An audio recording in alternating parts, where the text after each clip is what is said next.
Here's your new desk, kid. You're on traffic. The hot sheet is posted here, next to the map. What's his problem? That's Biggs. He's an institution. So this is what all the fuss is about. Why couldn't they build a freeway that goes past my place? They haven't even approved the money yet, kid. The bond issue won't be till December.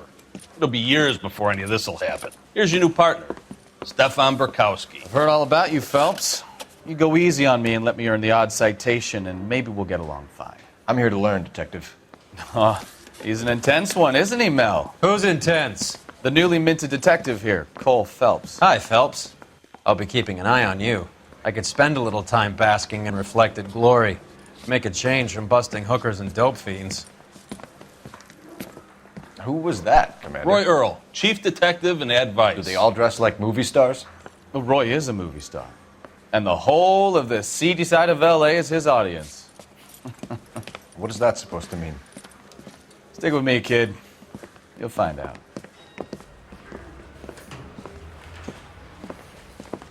And now some housekeeping. Warm Central Division welcome for Detective Cole Phelps. Some of you guys may know Phelps. He's the cop who broke the jewelry store murder. Stand up and take a bow, Phelps. If it's all right with you, That's sir. an order, Phelps. Shh, quiet, everybody. Phelps is one of only 2 serving LAPD officers who received the Silver Star during the war. Really gave it those lousy Japanese, eh, Phelps? I did my best, Captain. Why are you war heroes always so modest? I've partnered Phelps with everybody's favorite Pole, Stefan Bukowski. Hope you like work, kid. Bukowski sure as hell doesn't. Well, that's why we have partners, right? Okay, can it, guys? Stick with Bukowski. He's a good cop. He knows traffic inside and out.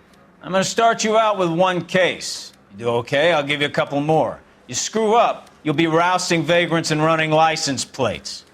Now get down to the PE Freight Depot, 6th and Alameda. A patrolman called in a suspicious vehicle. Signs of foul play. See what you can find out. Come on, Phelps. I say we bust in there and find the goddamn evidence.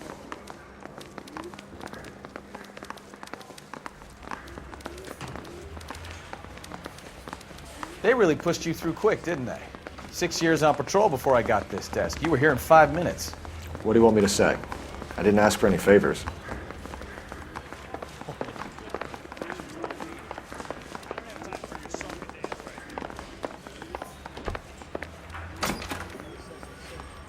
That's the guy. I heard he's an honest cop. Oh, there's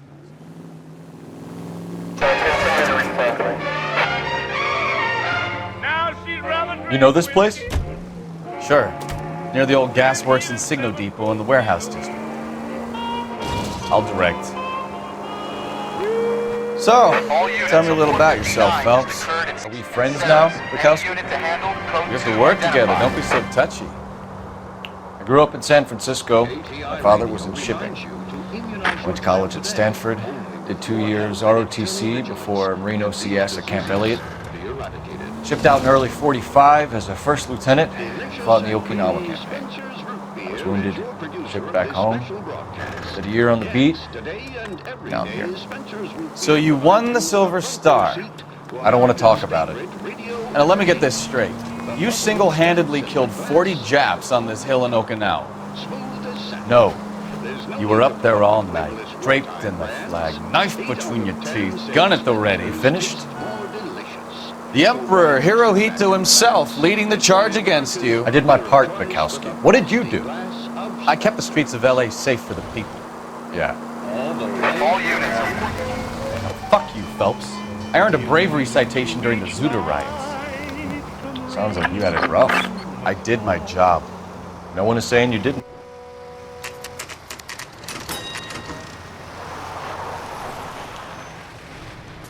That you, Bukowski? Go on through. Parking lot straight ahead.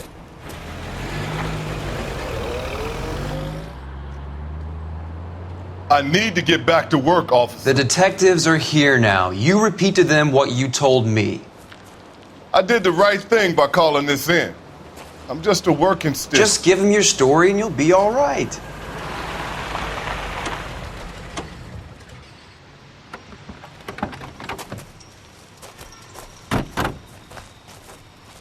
This is your first case, Phelps. It's okay to admit it if you're stumped. If you don't know what to do next, just come talk to me and we'll see what we can figure out.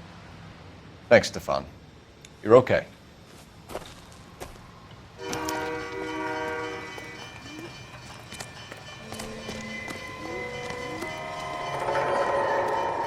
I'm Officer Hart. Phelps, traffic. What have you got? Abandoned car, probably stolen. The solid citizen is Nate Wilkie. He called it in. What gives with the coroner? There's blood all over the interior. Someone's copped a full Broderick, but no stiff as yet. We have an owner for the car? The car is registered to an Adrian Black, just north of Bunker Hill. All right, we'll take a look around. I'll keep Mr. Wilkie talking, but don't make him wait too long. He's the restless type. Nice day for it.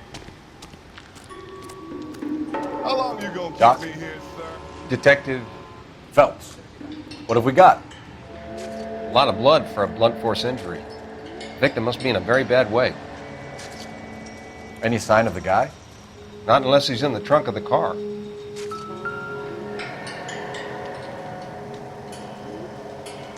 Victim looks to have lost a lot of blood.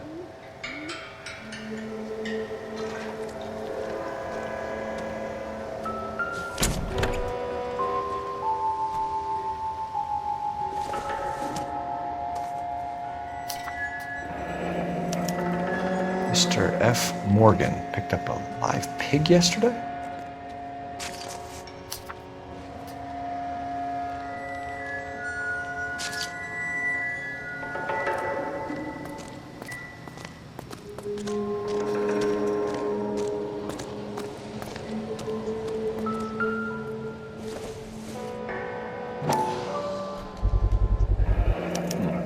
Brand name might give us something to go on.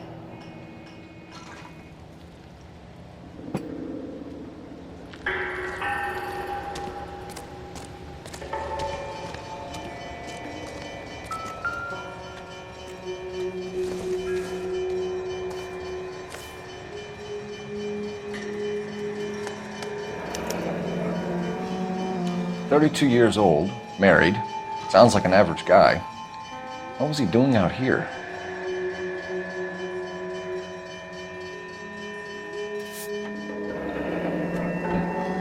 Happier times, I guess.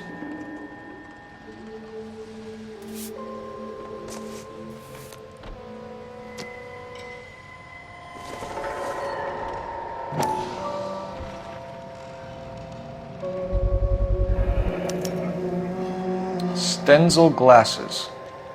Home repaired by the look of it.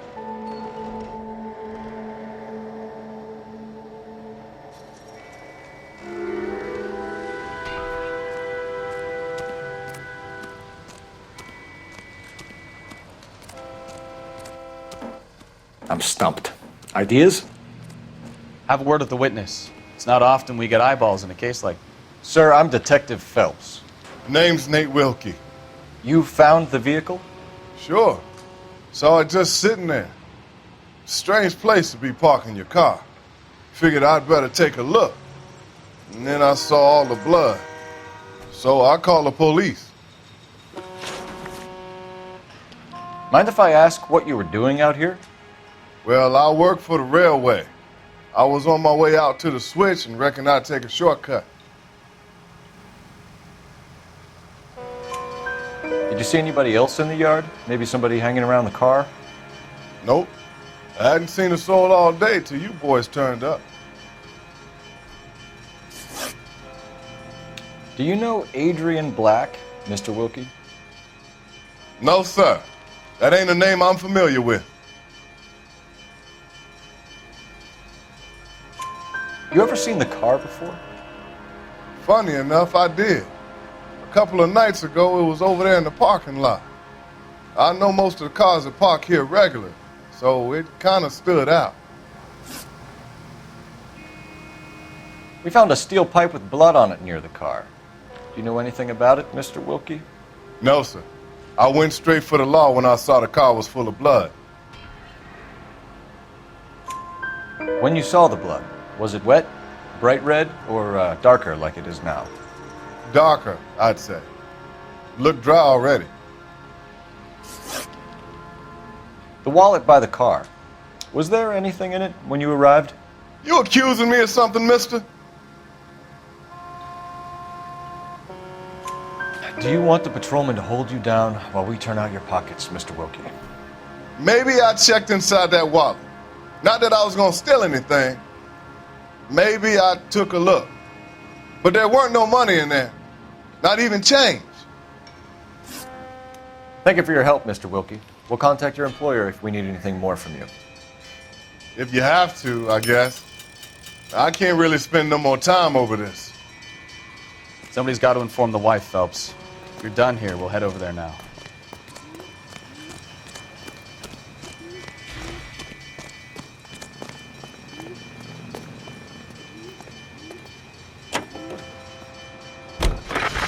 Now, national news. 620 Bunker Hill Avenue. You know where that is? Behind Bunker Hill, a couple blocks north of Central Station. So, what do we tell the wife? We play it by the book. There's no stiff yet, so let's see how it plays out. Could be a car theft gone wrong.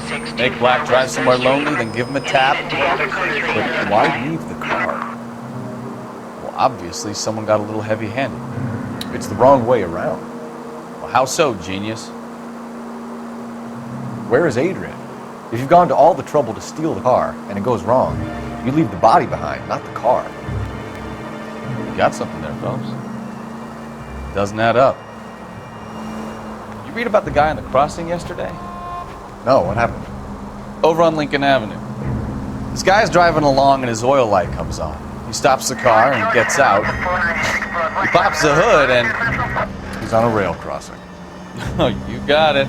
He's got his head under there checking the oil, and the Southern Pacific Freight slams into his car doing 90 miles an hour. The car came to a rest more than a mile down the track. What a pointless waste of life. You'll get plenty of blood and guts and mindless stupidity working traffic, Phelps. And who needs a Second Amendment when we'll give a goddamn fool the license to get behind the wheel of an automobile? If it's a kidnapping, why leave the victim's ID? If it's a murder, why leave the car? The evidence doesn't add up. Free lesson, Phelps. Evidence will only get you so far. You ask me, the whole thing feels hinky as hell. What I wouldn't give to have your powers of intuition, McAfee. Don't worry, kid. Keep watching the master and you'll get there one day.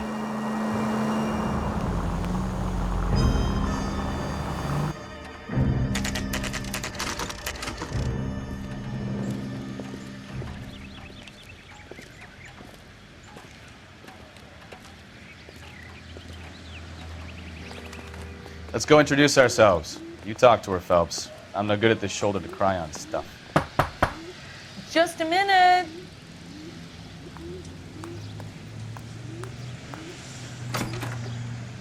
LAPD, Mrs. Black. May we come in? We have some bad news and we'd rather discuss this in private. I'm Margaret Black. We can discuss this in the living room. Please come in.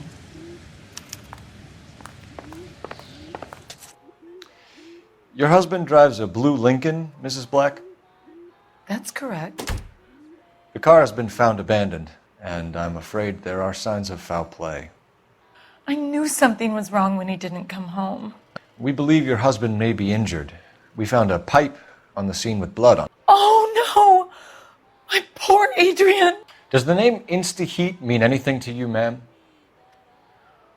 Yes, it does. We've just had a new water heater installed. Whereabouts, Mrs. Black? Just outside the kitchen window, at the side of the house. I'd like you to try and stay calm and remember everything that you can about last night. My partner and I are going to take a look around. When you're ready, we're going to have some more questions for you. Is that okay? Of course, officer. Anything to help secure my husband's safety. Well, let's check the place out. Come on. Have a good look around. There's got to be something in here to go on.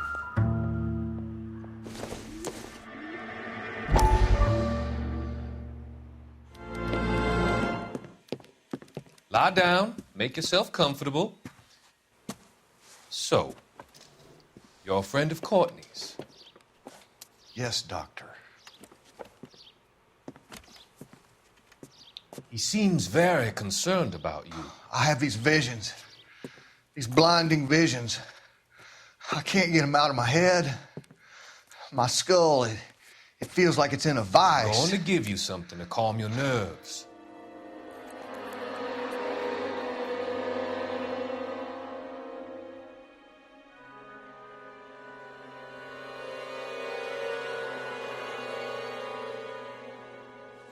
I want to take you on a journey back.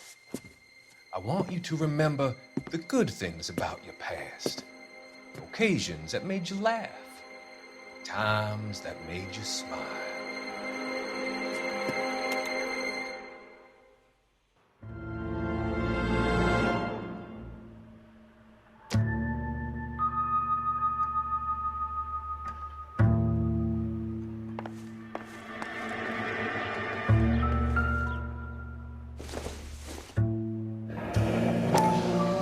Kavanaugh's. So who brought this home?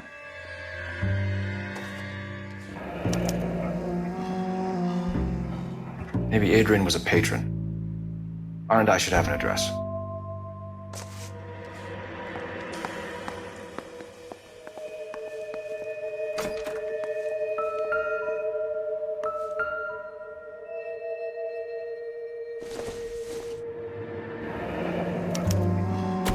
This was only recently installed, not 2 days ago.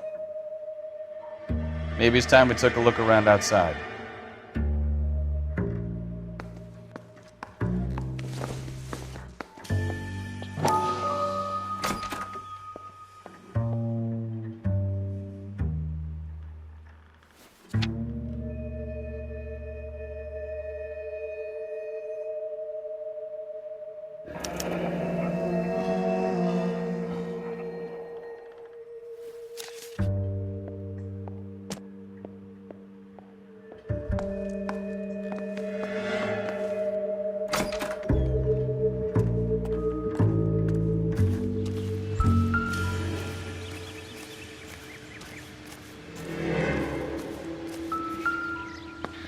No use leaving the thing half finished.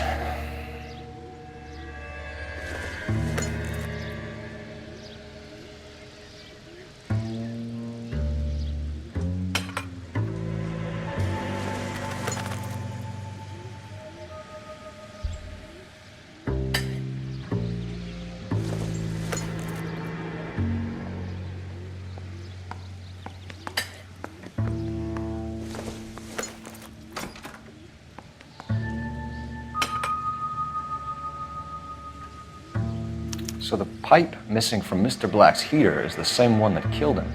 Huh. Seems like the assailant is a little closer to home.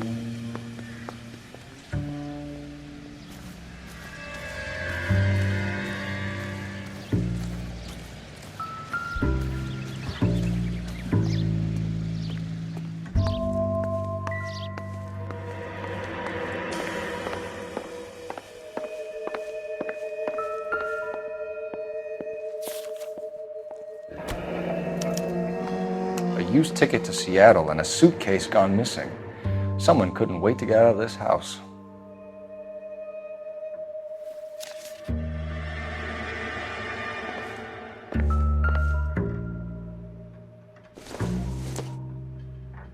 This must be Adrian's.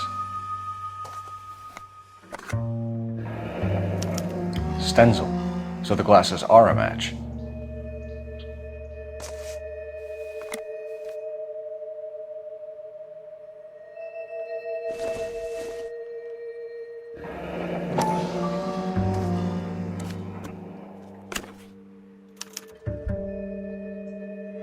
To my Adrian.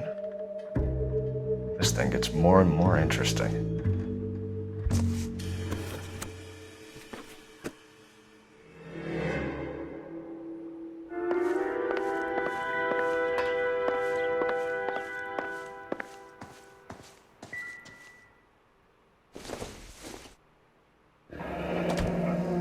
Separate bedrooms, separate pictures.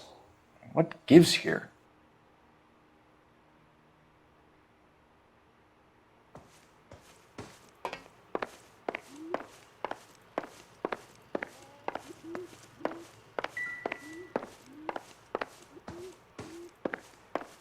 I'm all right now, detectives.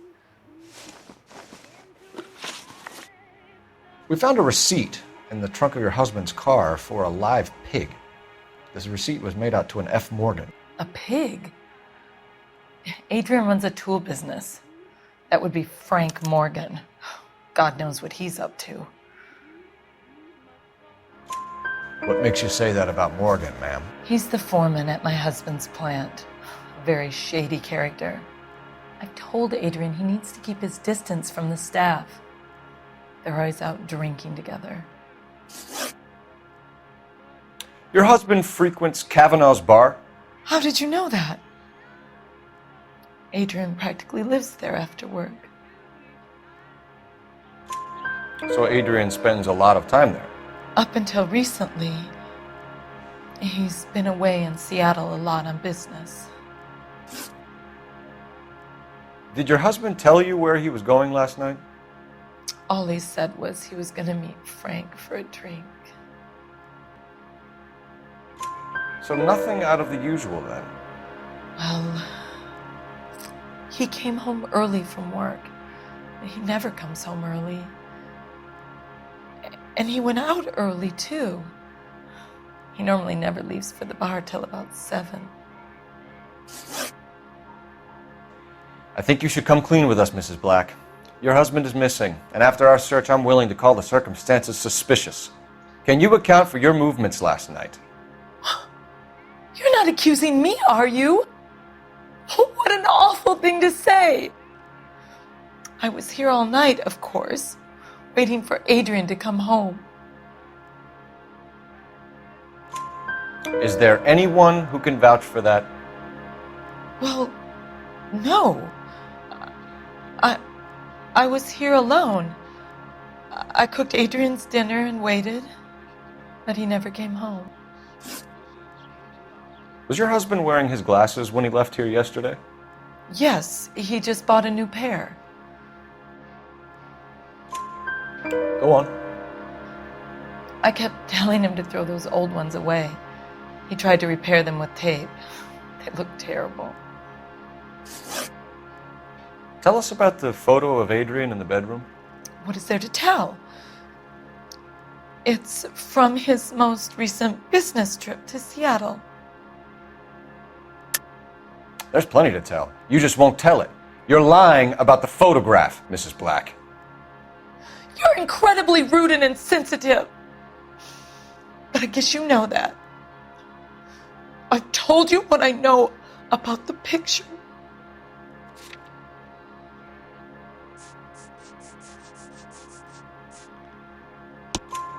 What about Nicole, Mrs. Black? Was your husband going to leave you for her? I've seen the photo frame. He thinks I'm stupid. But women sense these things. I don't know if he intended to leave me or if it was just a fling. God only knows. I only want to know that he's safe.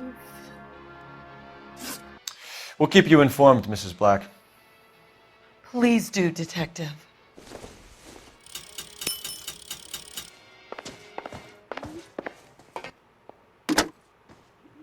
Operator, give me R&I. Putting you through now. Cole Phelps, badge 1247. How could I help, Detective? I need an address on a Kavanaugh's bar. Certainly, Detective. One moment.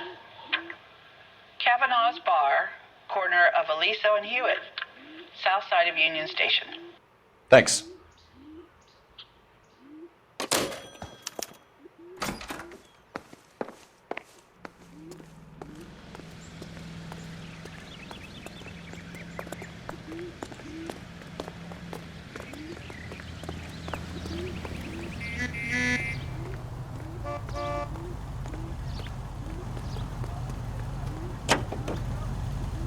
One of the finest jewels in America's crown. A land warmed by the sun and cooled by the... Jesus, I'm glad to be out of there. Mr. and Mrs. Black don't seem to have the happiest home life. He's too scared to divorce her, and she's too much of a shrinking violet to throw him out.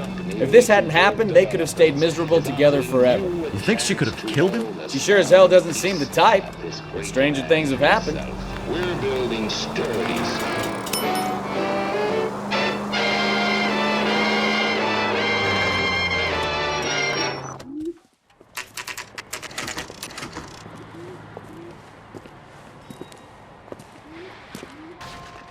Hey, I know you.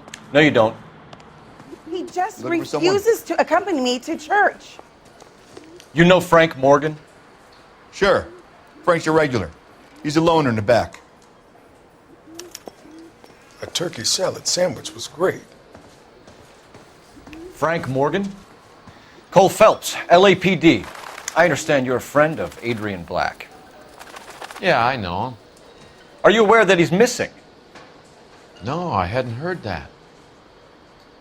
Tough break.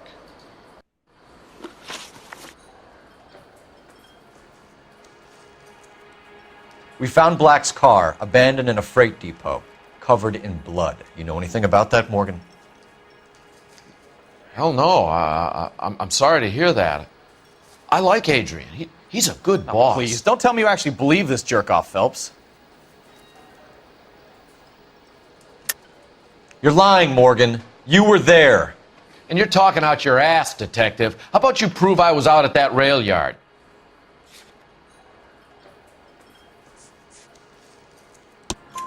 You were there, Morgan. We found a receipt in the trunk of the car. It has your name on it. We can call the slaughter yard and nail you on it. All right already. That fool Adrian's fallen for some dame in Seattle. He wanted me to make it look like he'd been attacked. Where exactly is Black holed up? No idea. I think he took off for Seattle. I'm tired of your shtick, Morgan. Spill it, or we take you out in the alley and we knock it out of you. He's holed up at my place. He's waiting for some money to come through before he blows town. An address? It's an apartment house at the corner of Temple and Figueroa. Apartment number 2. I think that's all. Thanks for your help, Morgan. We appreciate it. Hey, I'm just glad I could help. I love cops. Cuff him, let him go. It's up to you, Phelps. There's no way I'm writing this idiot up. That broad has socks in it, Brazil. Well, if it's all the same to you, I'll go back to my drink.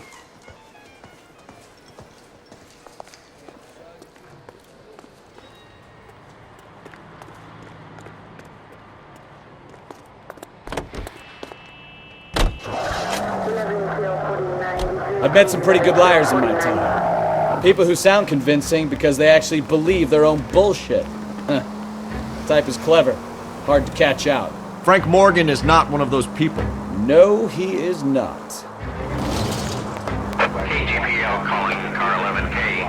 11K, come in. 11K, go ahead. Message from Technical Services. Blood found in the abandoned Lincoln at the PE Freight Depot is not human. Repeat, not human. Compositional analysis reveals swine as the most likely match. Roger, KGPL. Time to reel this guy in, Phelps.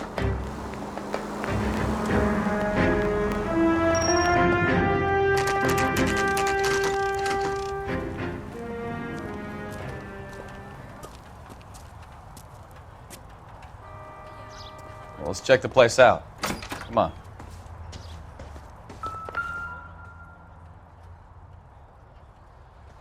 Apartment 2.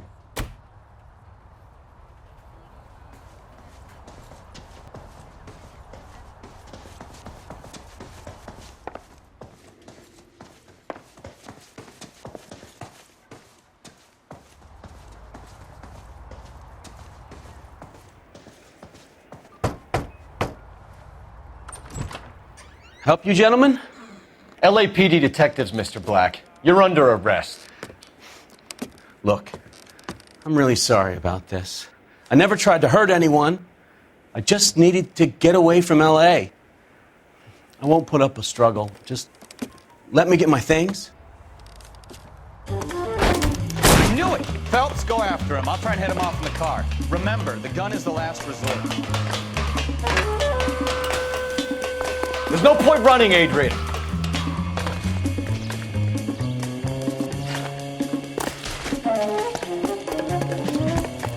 Mr. Black, get back here right now.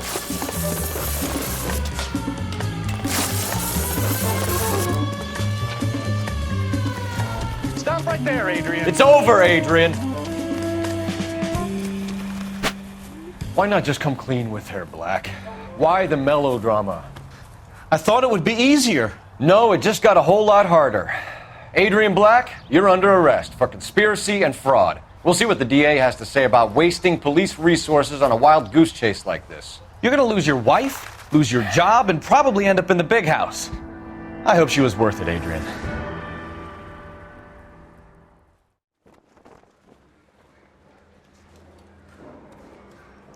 That turned out to be quite some case, huh? Adrian, what an idiot. You got an arrest and a clearance in your first case, and in fine style, too. Well done, detective. Efficient investigation technique, good public presence.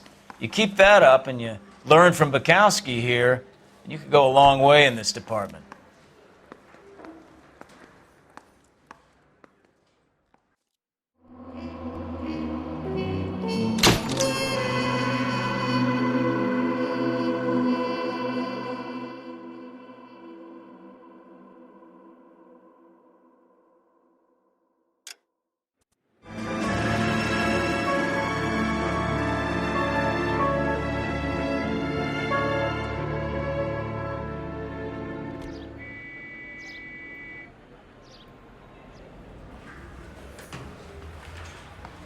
Okay, we're gonna keep this short. I'm already late for the DA. First up, Phelps, Bukowski. We got a report of a brand new Packard abandoned in an empty lot off 2nd Street between Olive and Grand.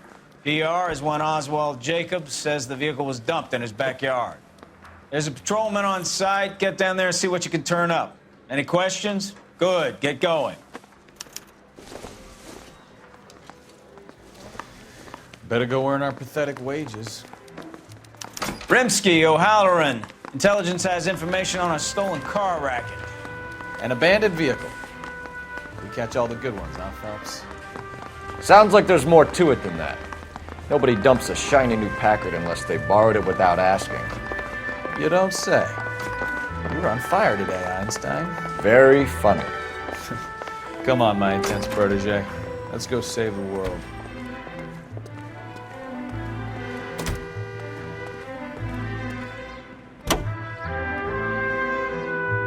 Officer needs help, 103 MD.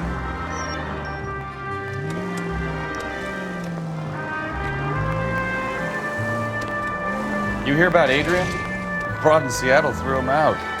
Wife says she's gonna take him back. Women generally show more compassion. What are you talking about? Adrian dumped on her. He was humping the secretary. Margaret should show some pride. Pride comes before a fall, Bukowski. Talking from experience.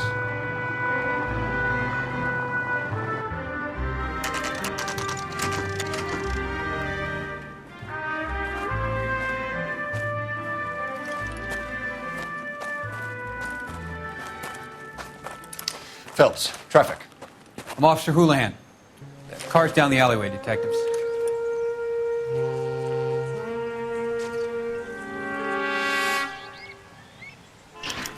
We got a call about an abandoned vehicle? Yes, sir. The car has flags. Might be some kind of diplomatic vehicle. Has anyone touched this vehicle since you arrived? No. And that Jacobs bird over there was on station before I got here. We'll talk with him in a moment. Give us some time to look the place over.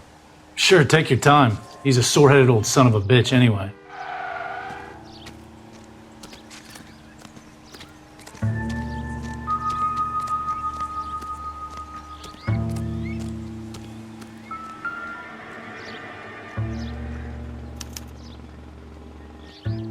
It's owned by the Argentinian embassy.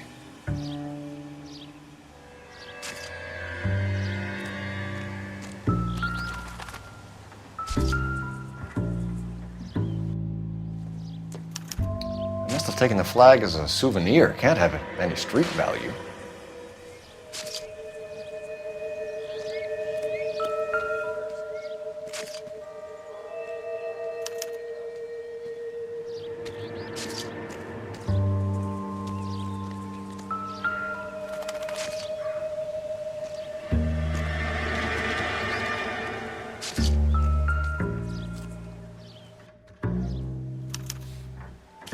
Stealing the wheels is for amateurs.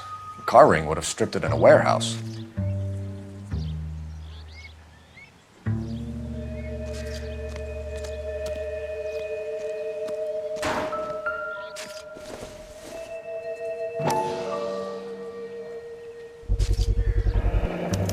Combination wrench.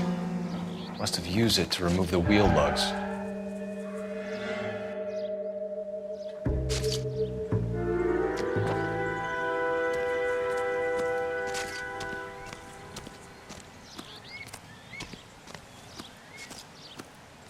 Oswald Jacobs? That's right. What exactly happened here, Mr. Jacobs? Last night, I was looking out of my window. I like to keep an eye on what's going on. I can understand that. You see this empty lot? Damn kids play stickball here. Always breaking my windows, always asking for their ball back. Can we get back to the car, Mr. Jacobs? Don't be impatient, Sonny. Anyways, last night I see this brand spanking new Packard up on bricks. Did you see who stole the Packard? Hell yes, I did. I saw 3 goddamn Mexicans going to work on it. Can you tell us what they were doing? Using the headlights of an old Ford so they could strip the thing. I yelled out to them, "I'll call the cops." So they loaded up their car and drove off, tooting and hollering and yelling obscenities at me in Mexican. You speak Spanish, sir? No, I do not. After the Mexicans left, you didn't go anywhere near the car? After I scared them off? No, I didn't go anywhere near that car.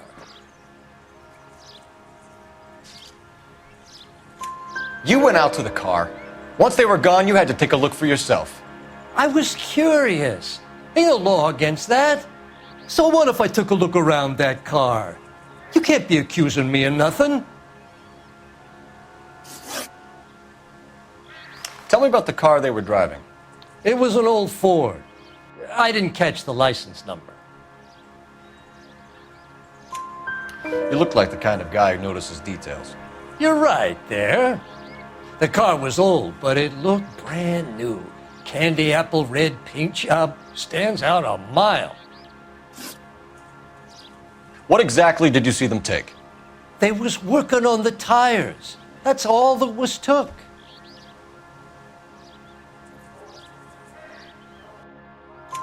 Right. So what did you take, Jacobs? Do you want my partner to pat you down? I found a notebook in the glove compartment. I was going to show you. It's on the chair on my porch. Thank you for your help, Mr. Jacobs. You can speak to Officer Thibault about signing a formal statement. When you get the car out of the way, maybe you could come back and do something about those kids. Well, how about we bring you an umpire's mask?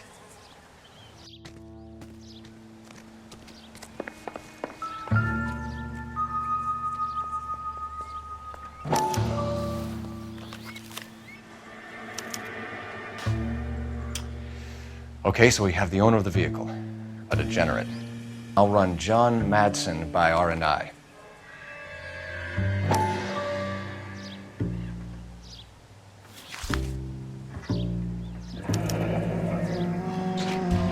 Contact details on a William Dewey.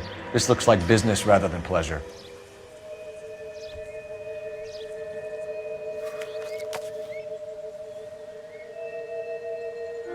I think we've wrung this place dry.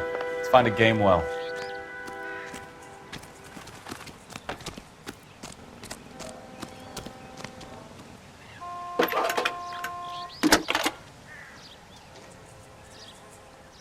Phelps, badge 1247. How could I help, Detective? Could you run the name Dewey Brothers? Possibly a dealership or car mechanics workshop. One moment. Dewey Brothers Packard Dealership, 629 Figueroa Street. Got it. Can you put me through to Michigan 2458, please? Connecting you now. Hello, can I help you? LAPD, ma'am. Can I speak to John Madsen, please? He's at school officer. What's this about? Is he in trouble? How old is your boy, ma'am? Just turned 16. Wrong person, Mrs. Matson. Sorry to disturb you. Any messages? There's just one message for you, Detective. A four-door Packard, diplomatic license number Paul Robert 706, was reported missing this morning by Juan Francisco Valdez. Could you have him brought in? He's already here at Central, Detective. He's demanding an audience, as he calls it. Thanks. Can you get a message to Captain Leary? Tell him we'll be in as soon as we can. Thanks, ma'am. Can you cordon off this lot until we have the vehicle impounded? Yes, sir, Detective.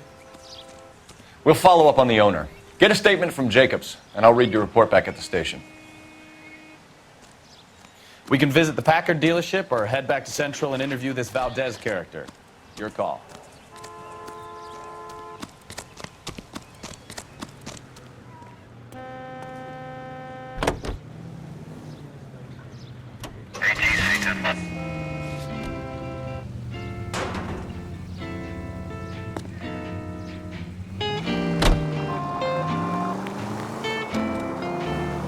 This has got to be the 50th abandoned vehicle call we have caught this year. One more, and I'm going to go crazy.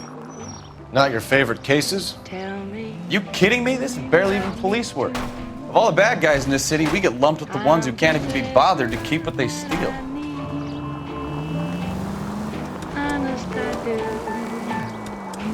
Need you every hour.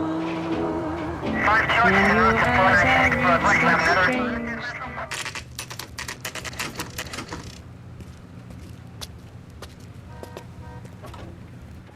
Do we have a Juan Francisco Valdez in for questioning? Sure do, Phelps.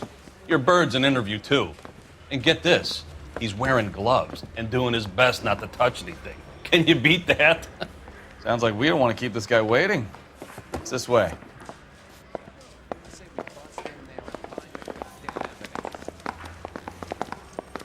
Straight through the red light. Yeah, the bum took a swipe at me. Put him down with my Are you sap. the senior officer I requested? I'm Detective Phelps, and this is Detective Bukowski. Have you any idea how long I've been waiting to speak with you? I am needed back at the consulate, and you keep me here like a common criminal. All right, friend. Let's take a deep breath and start all over again. Mr. Valdez. Consul General. I insist on my full title. Where did you purchase the car? My secretary and driver arranged the purchase. A disreputable place, Dewey Brothers by name. As soon as I can have it arranged, I will have my Hispano Suiza brought up from Buenos Aires.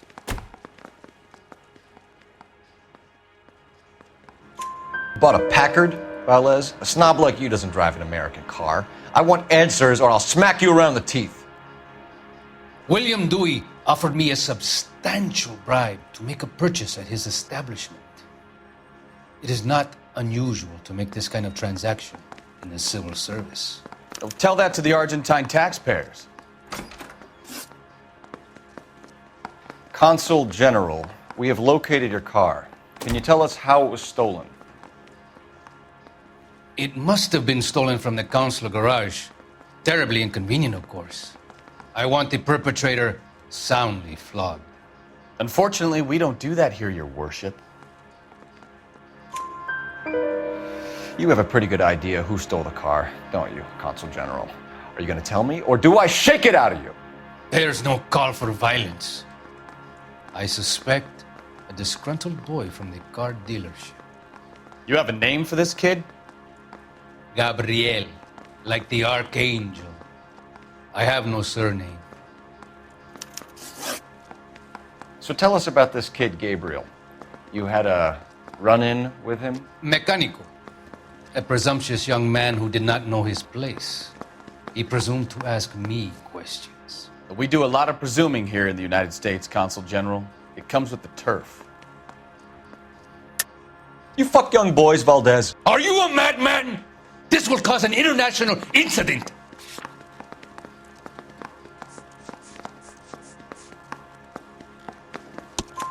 Danny, Ben, Miguel, Tristan, and Teddy. Full lips. Ring any bells? I'm sure we can come to some arrangement. Gabriel, spill it. A beautiful but impertinent boy. I mentioned rendezvous and the young man went quite insane. I thought he was going to kill me. I was prepared to pay. We'll be in touch, Consul General.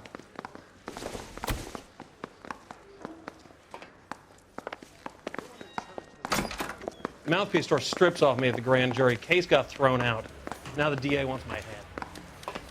Finished with Valdez. Thank God. I'll get rid of him in a couple of hours.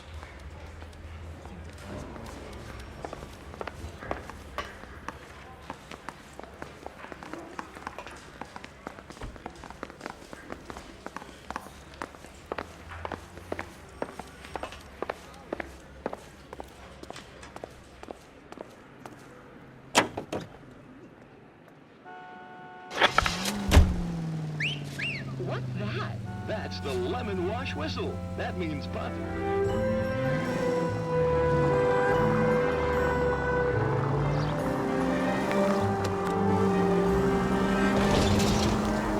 Mr. Valdez moves in some peculiar circles for an international bon vivant. Ah, English, please. See, this is why nobody invites you out for drinks. It's just very industrious of him to be so involved in matters of consular transportation. All right, you're making it worse now. I think what you're trying to say is that lover boy in there is as full of crap as a Christmas goose. That as well.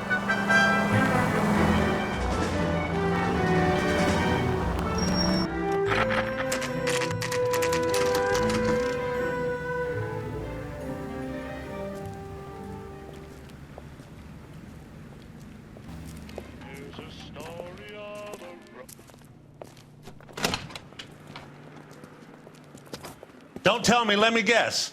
You were making your way past the lot, caught sight of the new model four-door, and couldn't help yourself. You could see yourself in that car and just had to take a closer look. Well, I can't say as I blame you. LAPD, Mac. We'd like to speak with the owner. That's me, William Dewey, proprietor, at your service. We're investigating the theft of a Packard belonging to the Argentine embassy. Are you missing a combination wrench? I don't know, Detective, but I know how we can find out. Follow me.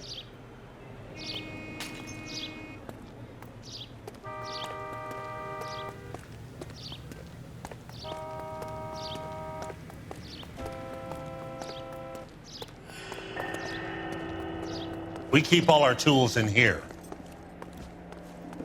Mind if we look around? Be my guest. You sure you guys aren't interested in a new car? Huh? Maybe a used car. I have some nice used cars for guys in your wage bracket. Why don't you give us some alone time, Dewey? Go sell some cars or whatever it is that you do here.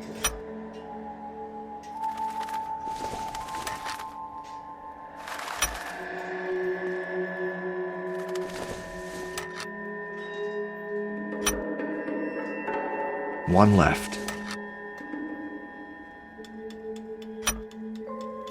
Gabriel Delgado is missing a 3/4.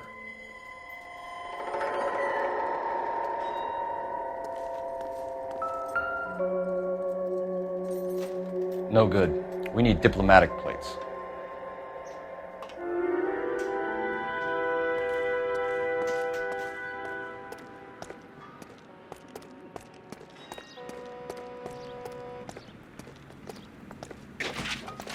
If you don't mind, we have a few questions. Packards are great cars, but this doesn't look like the kind of place favored by foreign embassies. How do you know Valdez? I don't know Valdez. The embassy bought the car. All I know is he must know a quality car when he sees one. And I know a shyster when I see one. You and Valdez are in this together. Me and Valdez? I hardly know him. Valdez wouldn't wipe his shoes with me.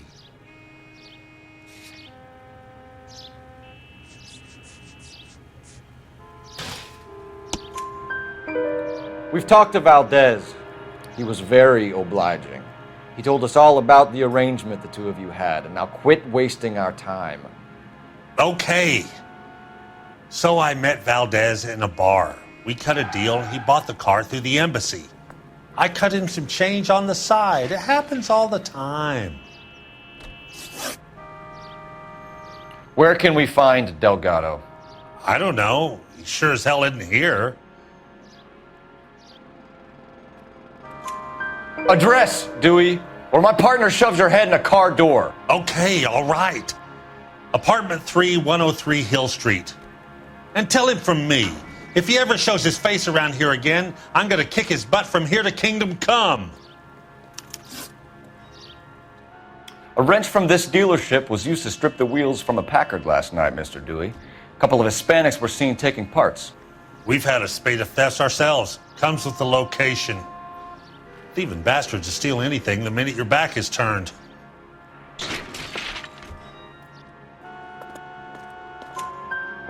What are you hiding, Dewey? Spill it.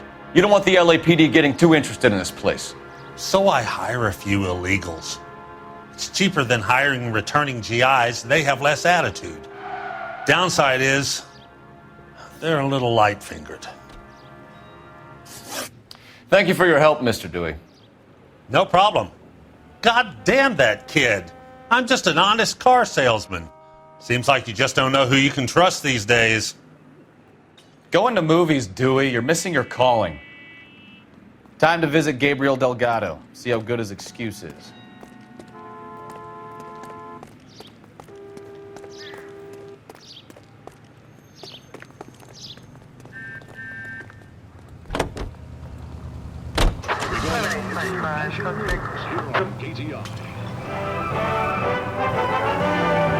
£20,000 of highly dangerous metallic sodium Right through a up foot of ahead. ice. As the water seeps in, You read this story in the Examiner about the Navy developing three-dimensional movies? What's a dimension? You know, like a graph.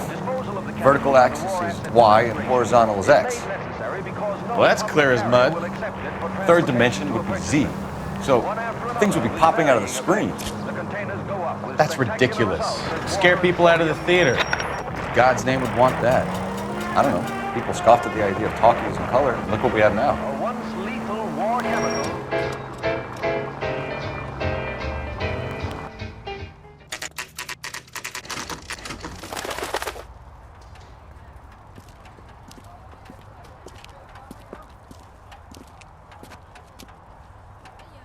Okay, let's see what Gabriel has to say for himself.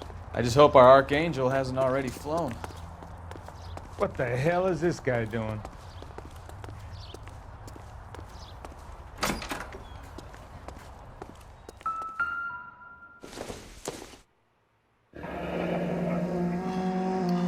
Here he is, apartment 3.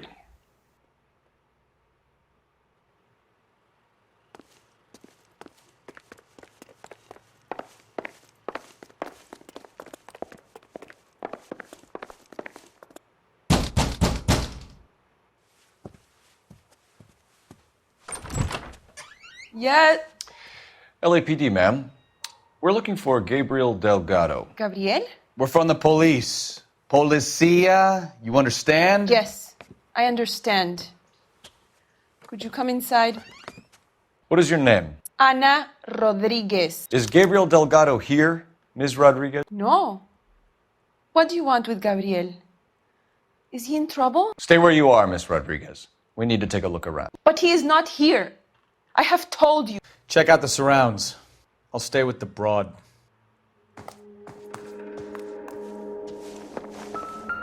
So how far along are you, Anna?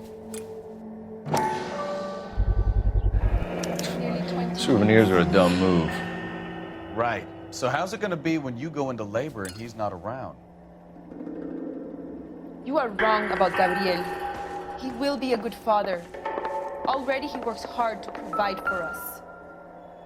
Unless you help us here, Anna, your little one won't be seeing Papa for Difficult a to very tell long whether it's time. the suspect vehicle from the scene. Certainly Gabriel's pride and joy.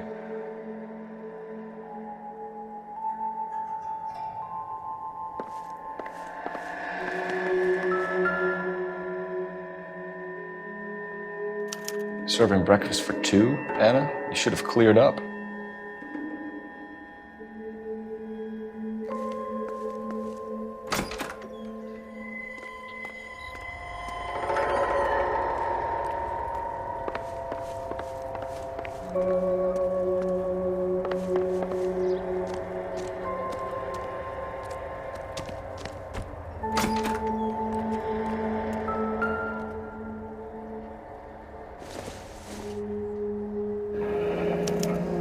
Diplomatic license plates.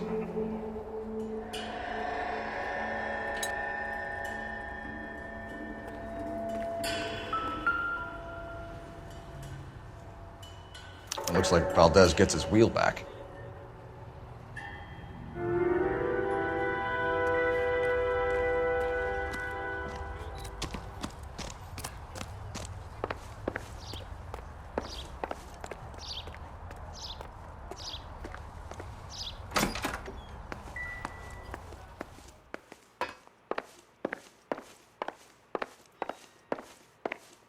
You're in serious trouble, Miss Rodriguez. But Gabriel is not here. I have done nothing wrong.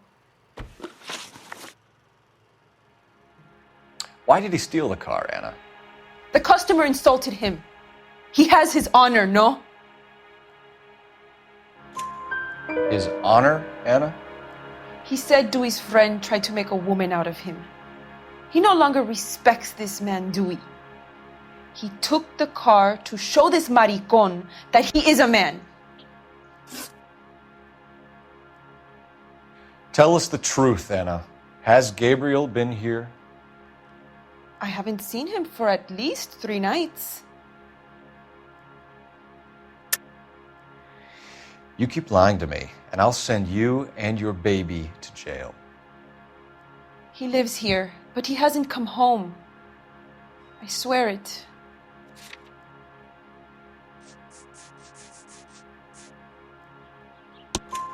Enough, Anna. There are signs all over this place that he's been back. He was here last night. I have never seen him so angry. He went out to his shed and put some things in it. I don't know what, and I don't want to know. I love him.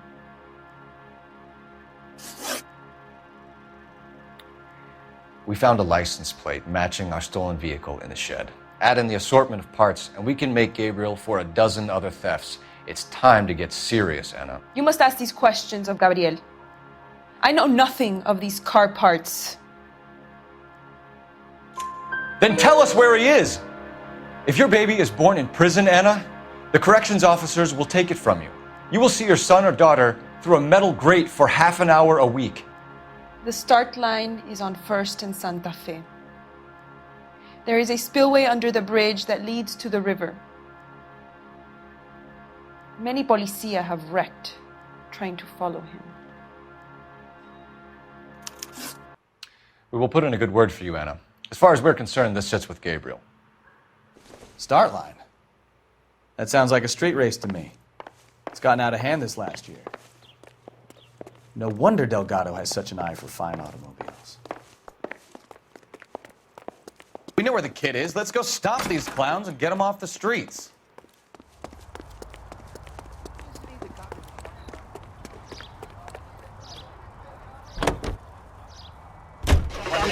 Every American, man, woman, and child.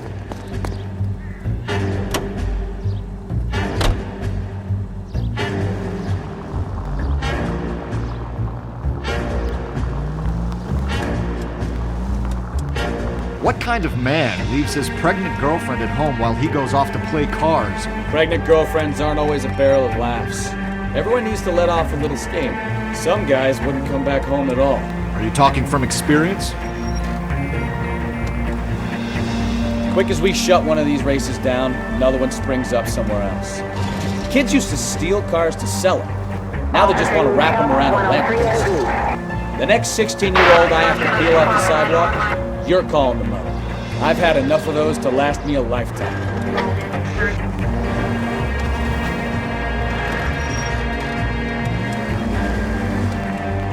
All units in the vicinity, Citizen reports at 4:15 at the corner of Banning and Santa Fe. Suspect vehicles engaged in illegal street racing. Units to handle code 3 identified.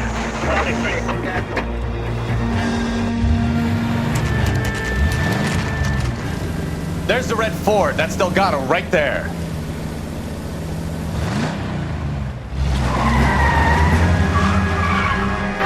Quick! They're getting away! Phelps, 1247. Requesting assistance at 1st and Santa Fe.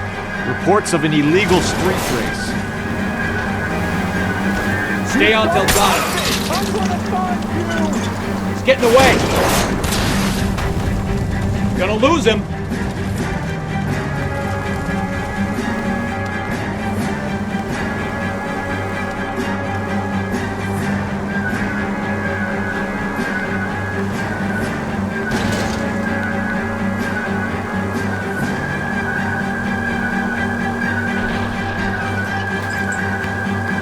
Delgado is our boy. Forget the others.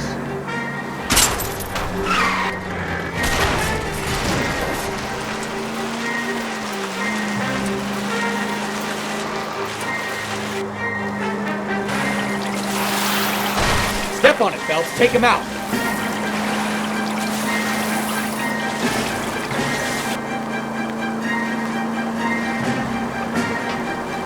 Come on, you're getting creamed by a kid in a red Ford.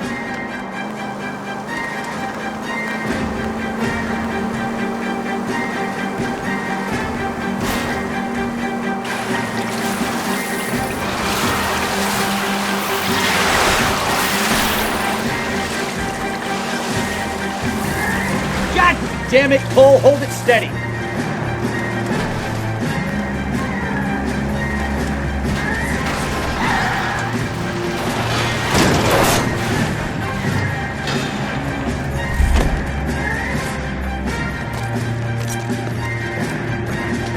Gabriel Delgado, you're under arrest for grand theft auto. Fuck you, puto! You should speak to the maricón. Valdez, I showed him. Now who's the man? I should have burned his fucking car.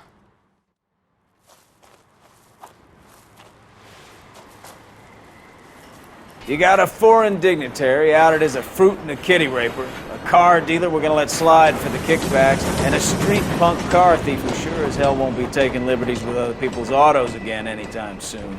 That, Detective Phelps, is not a bad haul. You keep your chin low and your hands high, and you keep bringing me clearances just like that one. That's textbook policing, and we need more of it in this department.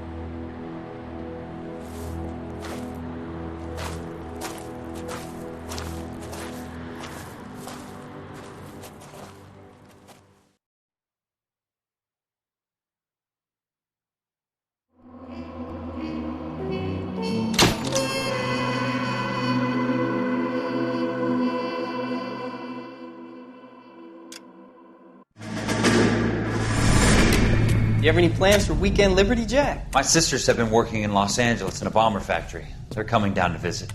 I'm meeting them at the station at 6. Good for you, Jack. Are they cute? They're my sisters, Hank. Attention! Final inspection before liberty.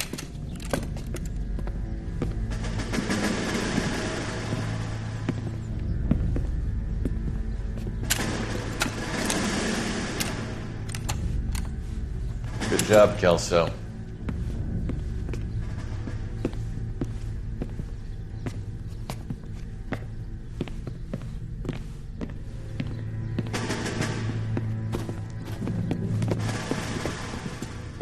Are we going somewhere, gentlemen?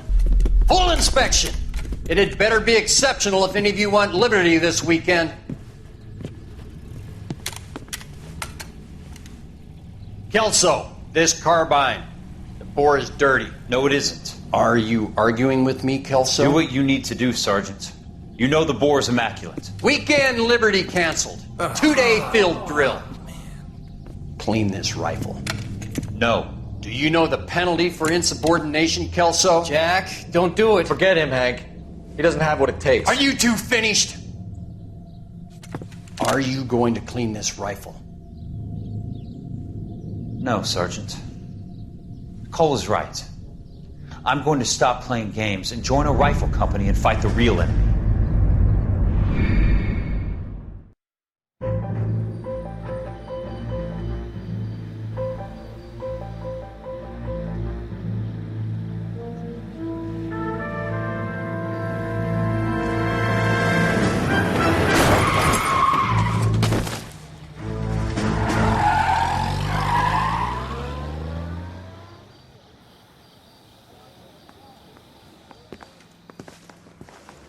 All right, gentlemen, I just got this handed to me. A hit-and-run felony at Ray's Cafe, 208 North Los Angeles.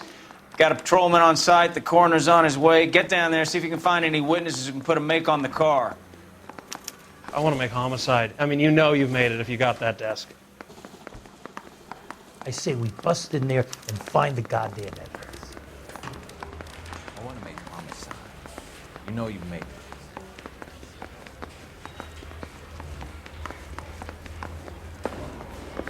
Phelps. I read about him in the newspaper.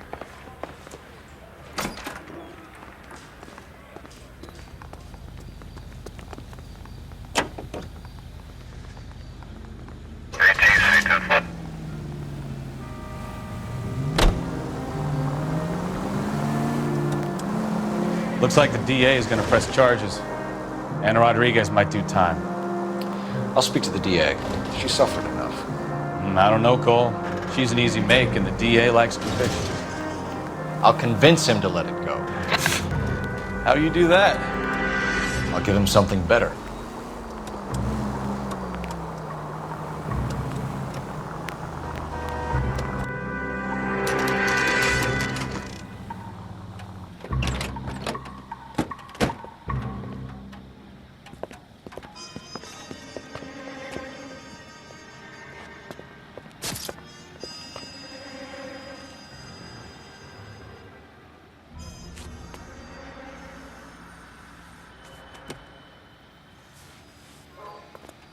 Detectives, over here. Cole Phelps, traffic. What have we got? Thick as a white male, name of Lester Patterson. Walked out of the bar and into the street. Car hit over there, and he ended up here. Dead on impact by the look of it. Have you canvassed the area? The only one with anything useful to contribute is the young lady over there. She lives above the bar. Name of Shannon Perry. No, it's not a stage name. 24 years old, she left Kansas to follow the yellow brick road. Is that so? We'll take a formal statement later. Right now, we're going to take a look around. Phelps, you should take a look at the body. Poor guy didn't stand a chance. Interesting. Landed on his face and ended up here. Car must have struck him from behind.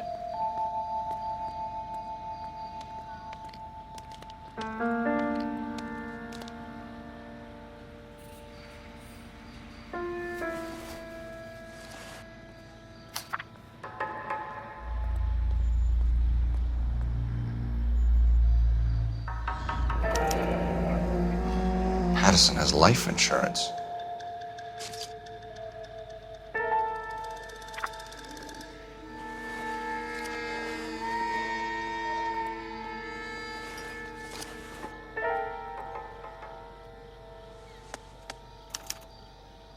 We can notify next of kin.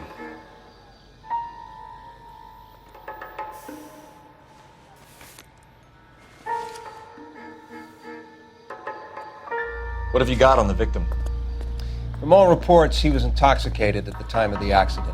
I'll know how intoxicated once I've done the autopsy. Looking him over now, I'd say he died on impact. What about the chest wound? Isn't that inconsistent? Very common in auto injuries. Look for a car with a prominent hood ornament.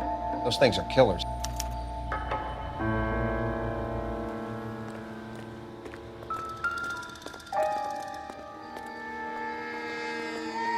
Body traveled a good 20 feet.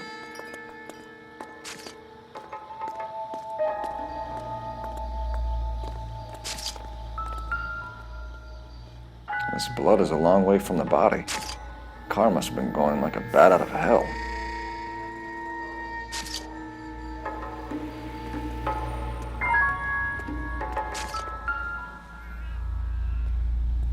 So the driver managed to brake before the impact.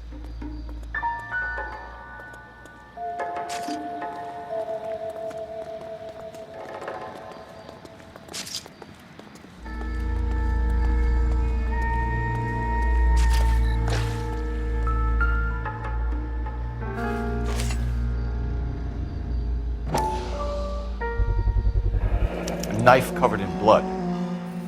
Could be a steak knife. This is a hit-and-run case, Phelps. Anyone could have thrown away a kitchen knife. In any case, we'll want tech services to scrub the alleyway before they bag the knife.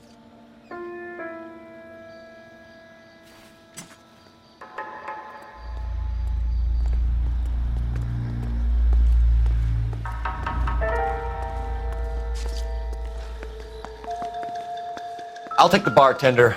You work the rest of the room.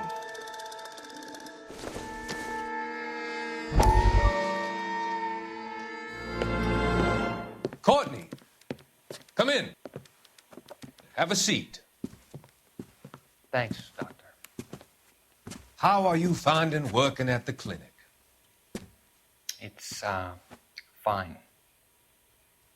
Are you sure? Can I be honest with you, Doctor? I would hope so, Courtney. I was hoping that the therapy would be more beneficial. Treatment can, unfortunately, be very long-term. So many of the patients here are addicts, Doctor. Many of them have been for years, Courtney. In the past, these people were condemned to sanatoriums. If we can reveal the root of the problem, then we have a chance to help them. And until then, they stay sedated? Do I detect a hint of reproach, Courtney? I was expecting more, Doctor. I'm sorry. I don't mean to criticize. Part of being a physician, Courtney, is learning to be patient. How is it possible to keep so many of them on their medications, Doctor? Many of their addictions are illegal. Oh, many things in life are gray, Courtney. What may on the surface appear to be illegal is actually of benefit to society at large.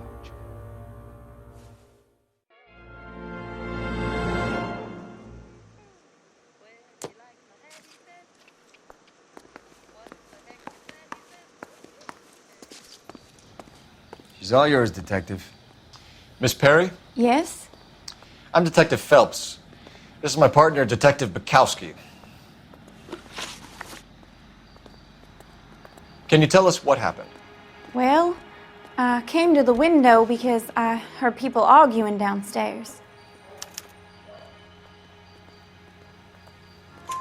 Then what happened? I saw a car hit that poor man and knock him down the street. What kind of car was it? A dark red Lincoln Continental. Did you see the license plate? Only the first 3 letters, I'm afraid. 3C8. Tell me more about the argument you heard. Well, there were 2 voices. A man and a woman, that's all. Why are you holding out on us, Miss Perry? I'm sorry. I was hoping to tell my story to the newspapers. I'd like to get my picture in the paper. Trying to find work as an actress, and things look pretty difficult. Cough it up, sister. We don't have all night. People arguing? They were husband and wife. I could tell by what she was yelling.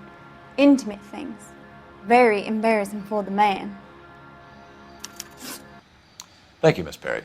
Your information has been very helpful. You can go now. You really think so? I hope you find that driver and put him away. You certainly got away with the dames, Phelps. Give it a rest, Bukowski. Let's see what the patrons have to say.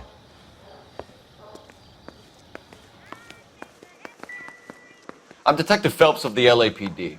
How can I help, Detective? Your name would be a good start. Dudley Lynch. Hired help. I run the place when the owner ain't around. Where is the owner? He stepped out. Somebody had to take Lorna, Mrs. Patterson, home. What can you tell me about the accident? Not a lot. It was busy in here, and all I heard was the impact. So what was he doing outside? It's against licensing regulations to drink on the sidewalk. Esther and Lorna were having a fight. The owner made him take it outside. It was pretty ugly. Do you know the victim? Yeah. Lester Patterson. He's a regular here, or he was.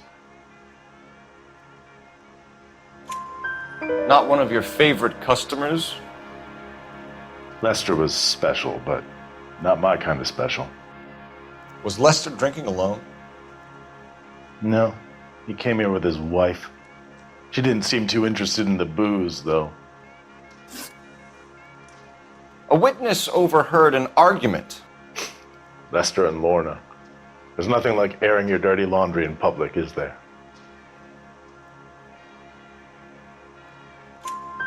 Why was Lorna Patterson in such a hurry to leave? What is going on here? Lorna was pretty upset, so Leroy took her home. Lorna and Leroy are close. They've been talking about opening a new bar. Leroy? Leroy Sabo, the owner. How long have Lorna and Leroy been talking about this new bar? Who knows? I just served the drinks. Bartenders hear all sorts of things. Are you going to tell me, or do we have to start playing rough? When Lester was drinking, he treated Lorna like dirt. He gambled away all their money. Lorna pitched Leroy about the bar. I don't know how interested he is. Is Leroy doing well? Hell no. The only thing keeping this place afloat are the poker games. Thanks for your help, Lynch. I'm going to need you to sign a statement with the patrolman.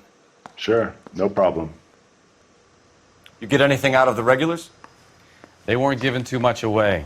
They liked watching Lester and Lorna go a few rounds every other day.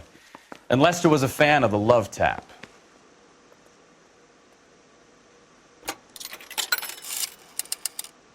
Operator, give me R&I. Putting you through now. Phelps, badge 1247. How could I help, Detective? I need to run a partial license plate, 3 Charles 8. Cross-check possible Lincoln owners. Suspect vehicle is a red Lincoln Continental. Just a moment, Detective. Only one possible make on that license. Registered to a William Shelton, 738 West Temple Street. Thanks, ma'am. Looks like we caught a break on this one.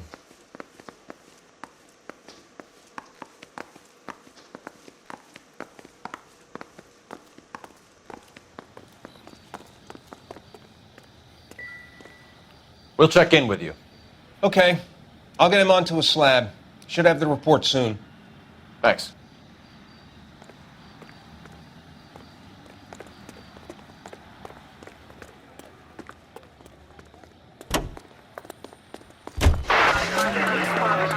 KTI Radio, serving California.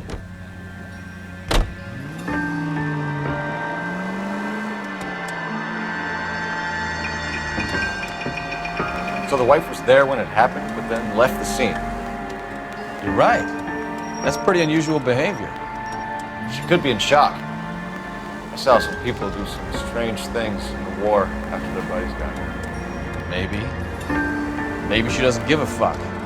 According to the patrons, her old man was a piece of work. You don't think... Phelps, the guy was run over. So it worked out well for this broad. So what? Maybe she deserved to catch a break. Who knows?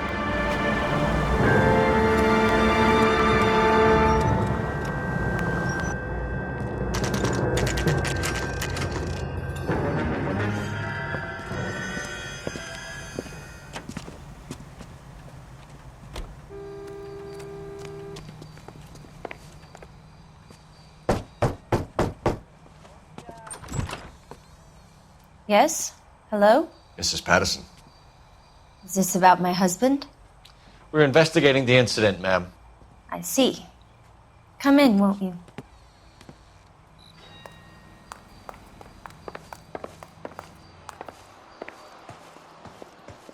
Can you tell me what happened?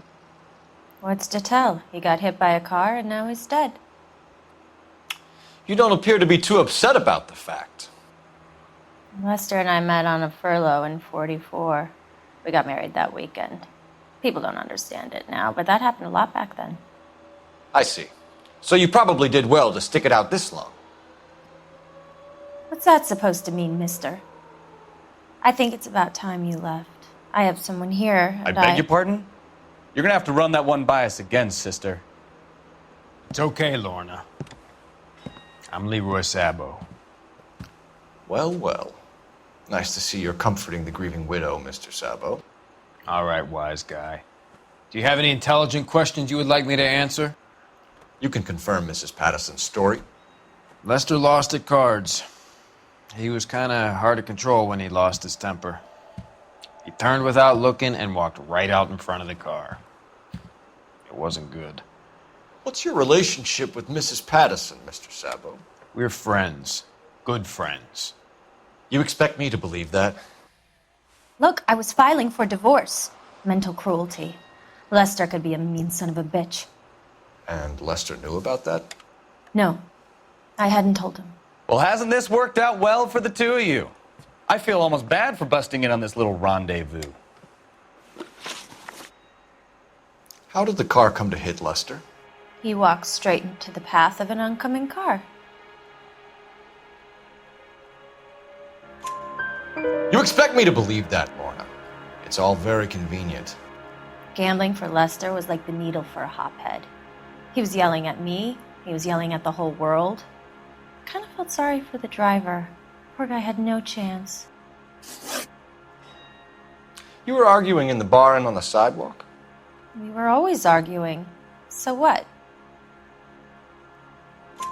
Admit it, you were baiting him, pushing his buttons. We can easily get the full story from the regulars in the bar. All right. Lester was playing cards out back. He lost, of course, and wanted back in. He suggested I earn the money on my back to get a mistake. That was the proposition he was putting to his so-called buddies. So maybe I was a little angrier than usual. Let's just say I took exception to his idea. The bartender said that you and Leroy were planning to go into business together. Can you explain how you'll get the money to do that? I have a little money saved away. You're being economical with the truth, Lorna. You want to back that up, little man?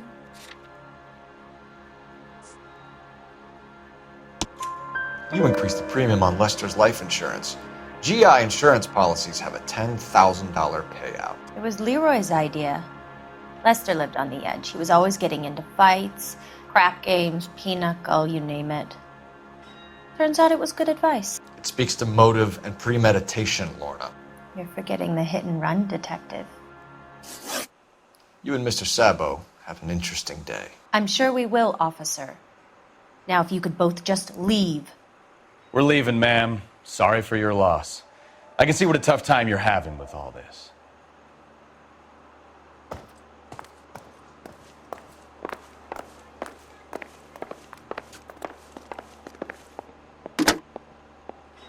Operator, give me dispatch. Putting you through now. Cole Phelps, badge 1247. How could I help, Detective? Messages for me, please. Just one detective from the coroner. Message reads, Phelps, see me at Central Morgue immediately. Results of the Patterson autopsy. Thank you.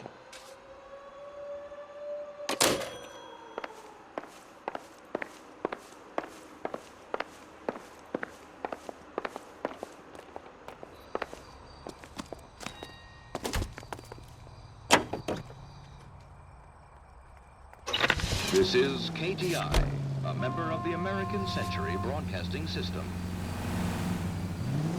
Ladies, how often does this happen in your kitchen? Gosh, Mom, pancakes! That smells awful good. Yes, fresh pancakes made with Mullendar flour. Mullendar makes it so easy. Just add milk and...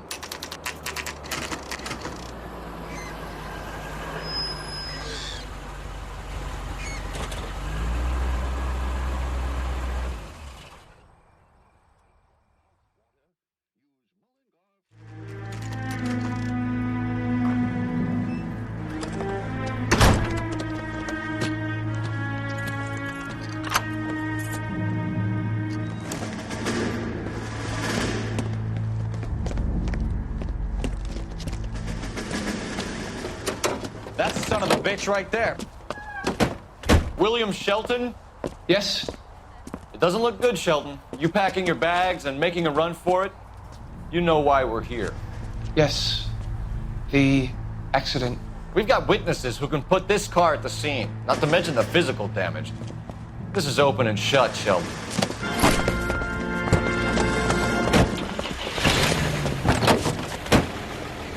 That coward thinks he can run from everything.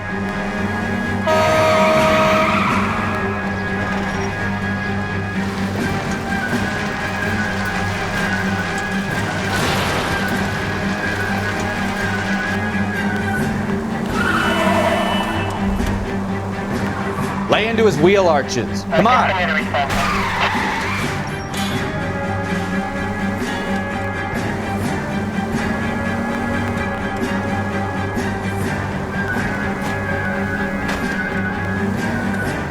No wonder he killed someone, driving like this. Enough games, Phelps. Take this guy out. Don't let that asshole get away.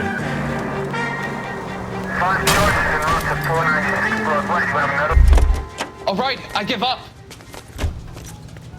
That's it. Hands behind your head. How does a vehicular manslaughter rap sound, Shelton? I hit him. I admit it. I just panicked, but it wasn't my fault. What do you mean? The guy jumped right out in front of me. He came out of nowhere. There's nothing I could do about it. Why didn't you stop? I've had accidents before. That's it. We're done here. The DA is gonna love you. They weren't all my fault. I'm a surveyor. I need my license for my job. There were people around. A woman and a man were standing right next to him. I thought they could get him to a hospital. I'm telling you, it's not my fault. The guy is dead, Shelton. You can't be serious. William Shelton, you're coming downtown. We need to talk about a manslaughter charge.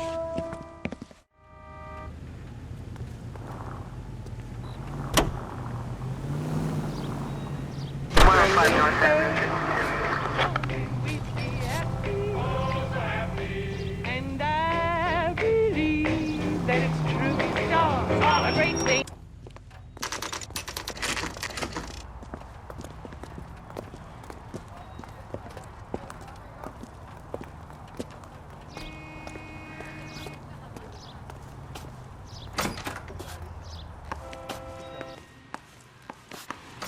We can put the driver in front of a judge in less than a week. You'd be making a big mistake. Run that by me again? The victim was dead before the car hit him. 2 puncture wounds to the right side of the thorax. Second puncture reached his heart. You're kidding me. Been doing this job 23 years, son. No one's ever laughed at one of my jokes. He was stabbed to death? Long, sharp knife. Length of a bayonet. We found a knife in the alleyway. Where is it now? Was it bagged? By Patrolman Kaplan. Perfect. I'll get you a definite match. Jesus, we got him. Murder 1. We were right there and they tried to stare us down. Now they'll both get the gas chamber. We have the knife, we have the coroner's report, and I bet we could roll Sabo as a witness. Let's bring her in. I'm gonna sock the hell out of you.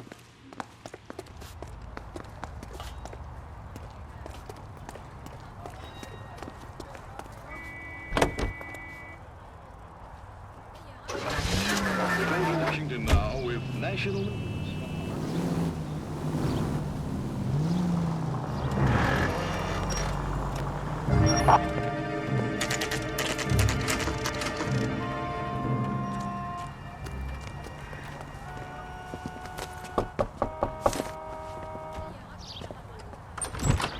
We've spoken to the coroner, Mrs. Patterson. He confirmed your husband's cause of death. We'd like you to come downtown and answer some questions. It wasn't me. It was Leroy's idea. Leroy stabbed him. I had nothing to do with it. Where is Leroy now? He's in the bedroom.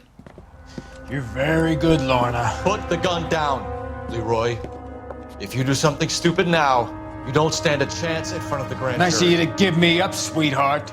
All that whispering in my ear telling me how we had to get rid of him, how good it could be, all the money we could claim, all that planning, how to get him into the street, how to make it look like an accident. For God's sake, you had Leroy, all shut the up! bases covered, baby. I had nothing to do You with think it. I'm gonna fry for you, He's a Lorna? crazy man. Shoot him. Shoot him, for God's sake! It's too late, Sabo.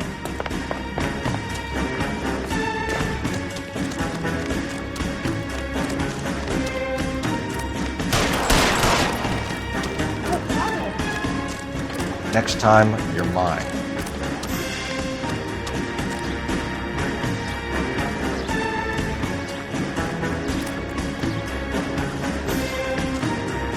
Sabo, stop or I will shoot!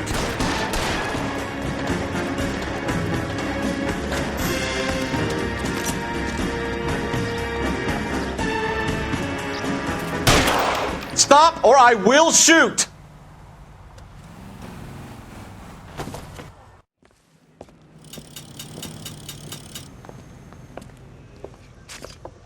So, I give you a hit and run. You bring me back fraud, conspiracy, and first-degree murder. This is how a good detective operates, Phelps. You take nothing at face value. You keep digging and asking questions until you get to the truth. You got some sharp elbows on you, detective. I like that. Keep up the good work.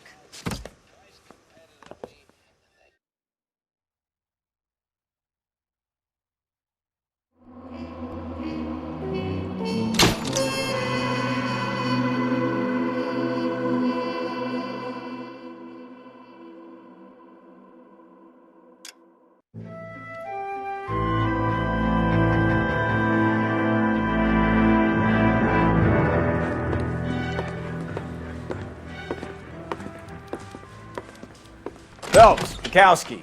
Beat cop says he located a green Kaiser Fraser from the hot sheet. Address is 6 West 2nd Street. Get over there and see what you can find out. Go on. Sorry to inconvenience you. We're on it, Captain.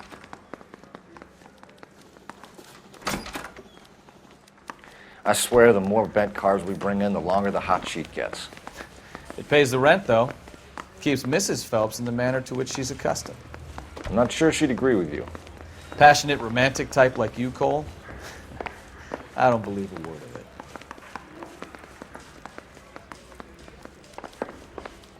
I say we bust in there and find the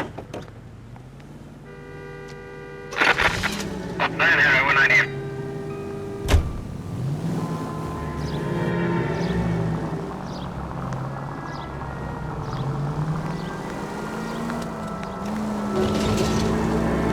Calling her the Dahlia now. Wonder what Veronica Lake makes of that one. What a case. You hear whether they're making any progress? Well, Captain Donnelly seems to think they have it all wrapped up. Brown and Green are sweating this Manley character. I heard it'll be in front of a grand jury by next week. Poor thing. Terrible enough being murdered like that without having her death strewn all over the front pages.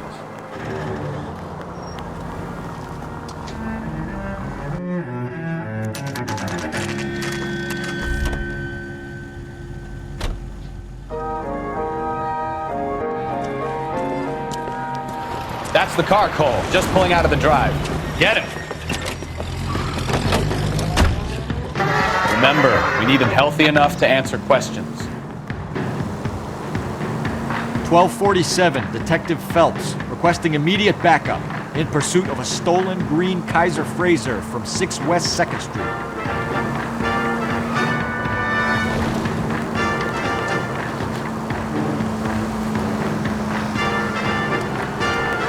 Lay into his wheel arches.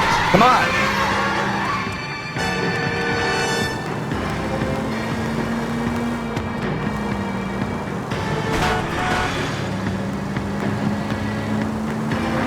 Enough games, Phelps. Take this guy out.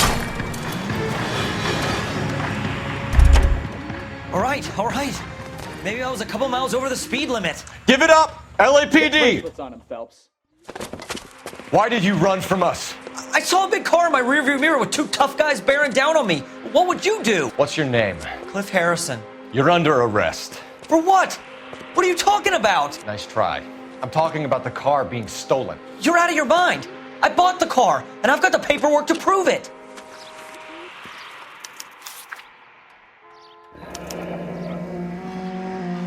Looks like we'll have some questions for the people at Coombs Automotive.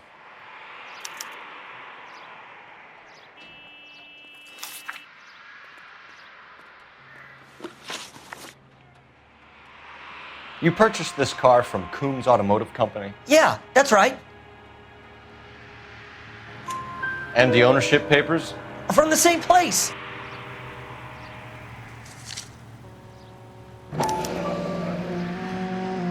If this is a forgery, it's top-notch. This will need to be traced.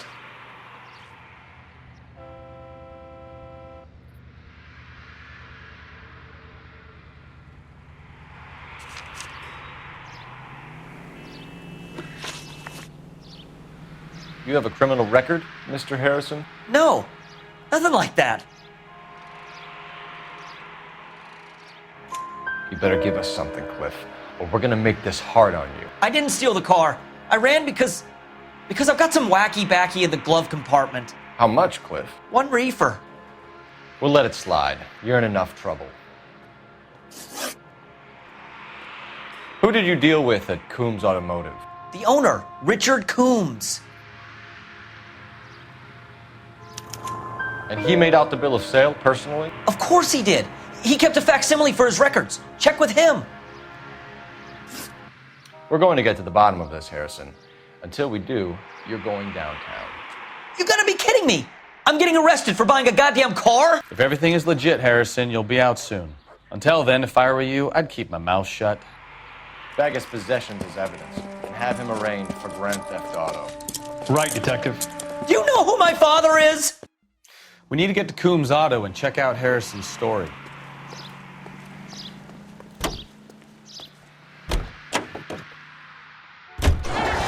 What? I think he's telling the truth. Some of the most convincing people you will ever listen to are born liars. Usually they're called politicians.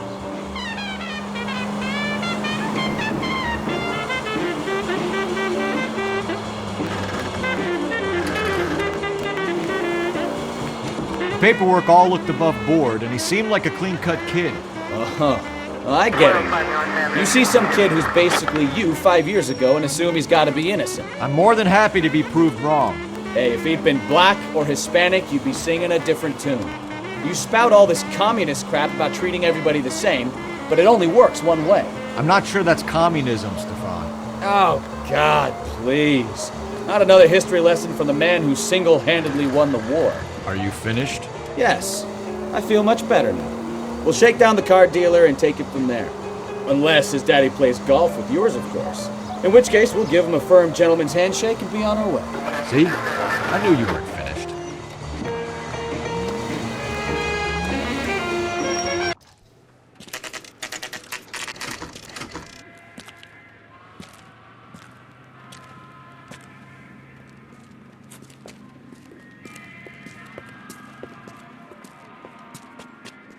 Not another step.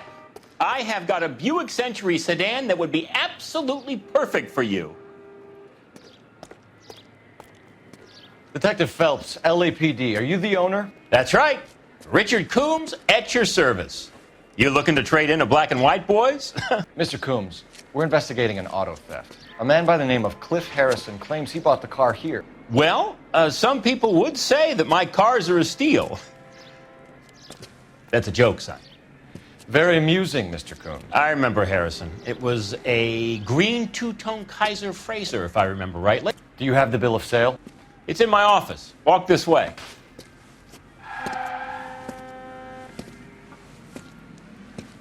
That's a joke too, son. Phelps, you mind if I shoot this guy? He's getting on my nerves.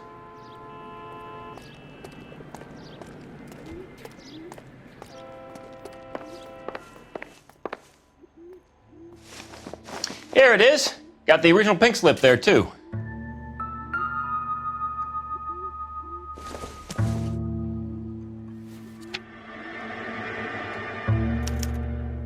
Gene Archer, 146 North Fremont Avenue.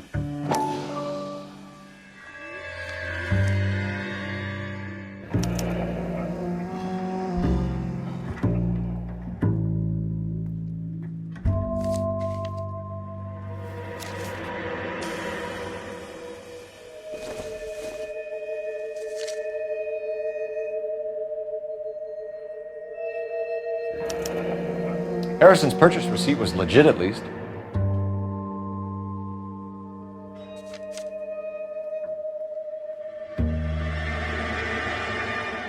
We have a couple of questions. All right, fellas. Shoot. Can you tell us how you came to buy the car? Girl just wandered in right off the street.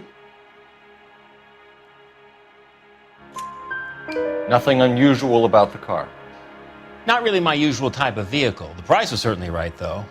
Nice girl, but about as sharp as a bag of wet mice. Did you pay with check or cash? A check. She wanted it made out to cash, but I insisted. Man has to watch his cash flow. What name? I made it out to Gene Archer on the Bank of Arcadia. Can you describe this Gene Archer? Brunette, maybe 25, 26. Little on the plump side, but not bone ugly. What was your impression of her? Kind of harried and harassed, in a hurry to go somewhere, but no place to go. You get to know the type. Do you know anything about the company that prints these pink slips? Nope. Should I? It isn't exactly my business.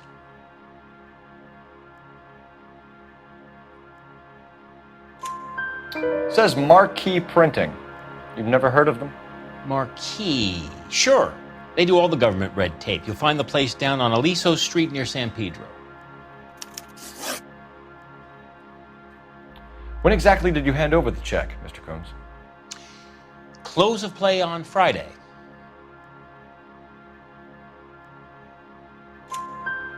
Why didn't you pay her cash? You knew the car was dirty. I had an inkling. When people are in a hurry for money, always pay by check, son. Gives you a couple days to back out. This was all above board. Yes, of course it was. Did this look legitimate to you, Coombs? I'm in used cars, son, not bearer bonds. In my business, you don't look a gift horse in the mouth. Now don't come on all high and mighty with me if you want my help. Thanks for your help, Mr. Coombs. We need to continue the investigation. Hope you sort out your problem with Mr. Harrison. Go easy on him, son. Boy's about as sharp as a bowling ball. He's built too low. The fastballs fly over his head. Let me shoot this guy, please. You have a pleasant day, Mr. Coombs.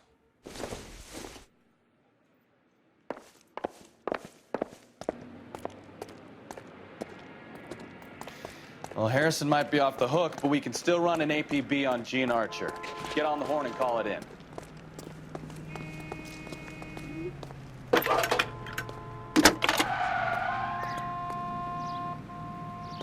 Phelps, 1247. How could I help, Detective? Requesting an APB on Gene Archer, age approximately 25, on suspicion of Grand Theft Auto. I'll relay the information. Are there any messages for me? A James Belasco is being held at Central Station on suspicion of GTA. Possible link to the Harrison case. They're waiting on you to conduct the interview. Thanks, ma'am.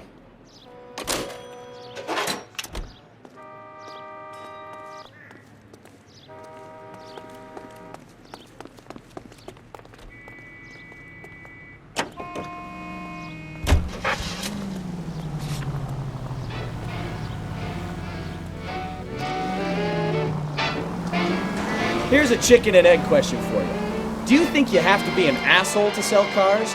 Or that selling cars turns you into an asshole? You've got it in for everyone today, haven't you? I've always got it in for car salesmen. Doesn't matter what day it is. And why do they always think they're comedians when they're about as funny as a heart attack? Maybe the more annoying they are, the quicker you sign on the dotted line, just to get the hell out of there. 7825, code 6.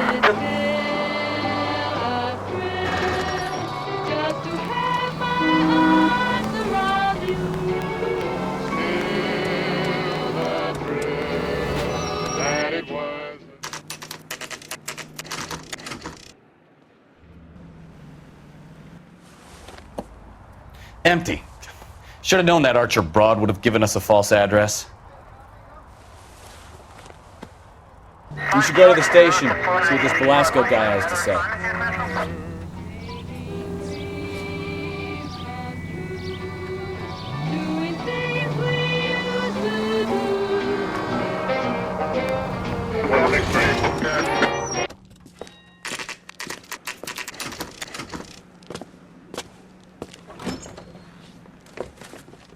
Detectives, Belasco is prepped and ready in 2. Another stolen car with legit papers. Thanks.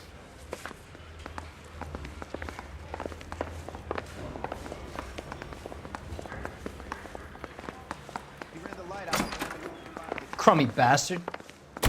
James Belasco? I want a lawyer. It's my car and I got the proof right here. Take a look for yourself.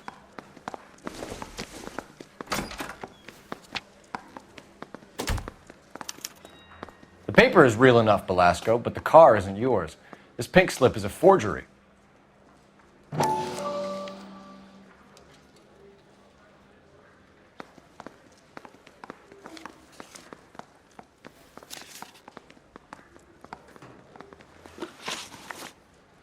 Where were you taking the car, James? Blow it off, greenhorn. You'll get nothing from me. You're a 2-time loser. If you don't give me something, I'm gonna ask the DA for the maximum. You're looking at 10 years, Belasco. Kiss your youth goodbye. I want a deal. Keep talking and we'll see what sort of deal you're worth. My job is to drive the cars out of state. Nevada, Arizona, sometimes New Mexico. With the paperwork they provide, it's normally a breeze. Does the name Jean Archer mean anything to you? Nope. Never heard of her. You're a liar, James. Say that again. I'm telling the truth. I don't know the broad.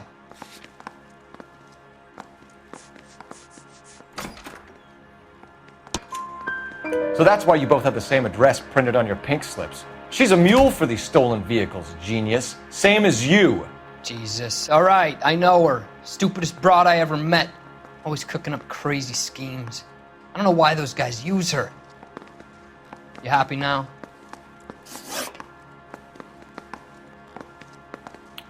What happens to the cars once they cross over the state lines? I don't know. I just deliver them.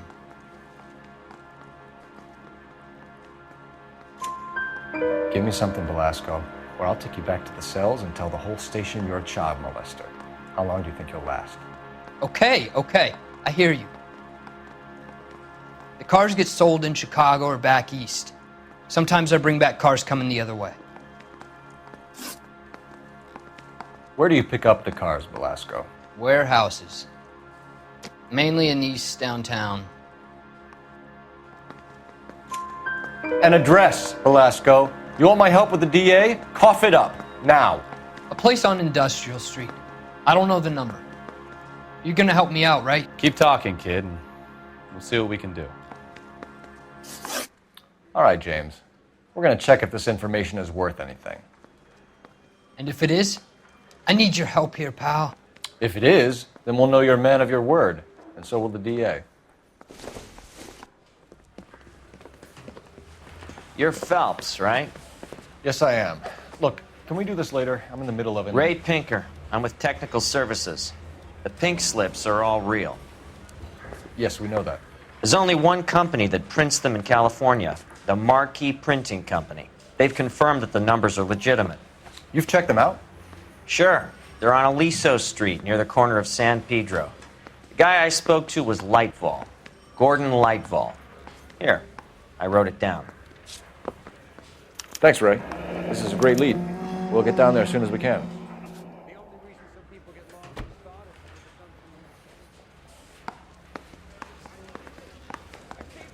Phelps, your GTA suspect, Jean Archer, spotted by a patrolman.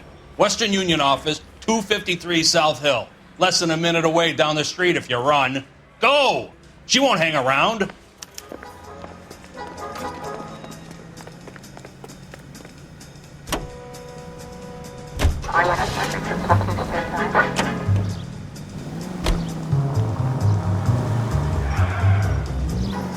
Come on! We don't want to lose her!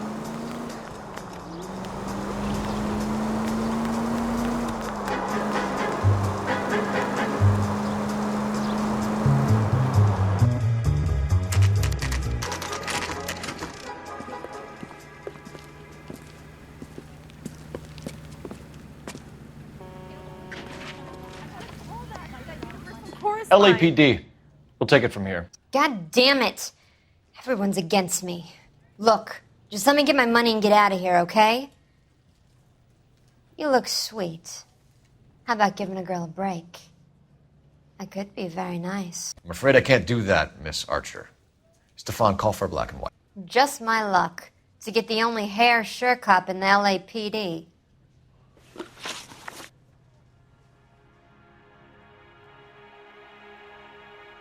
The car you sold to Coombs was stolen, Miss Archer. There won't be any money. I handed over all the right paperwork when I sold it, Buster. Jean, you've blown open the whole operation because you were dumb enough to try to sell one of the cars. What do you think they're going to do to you?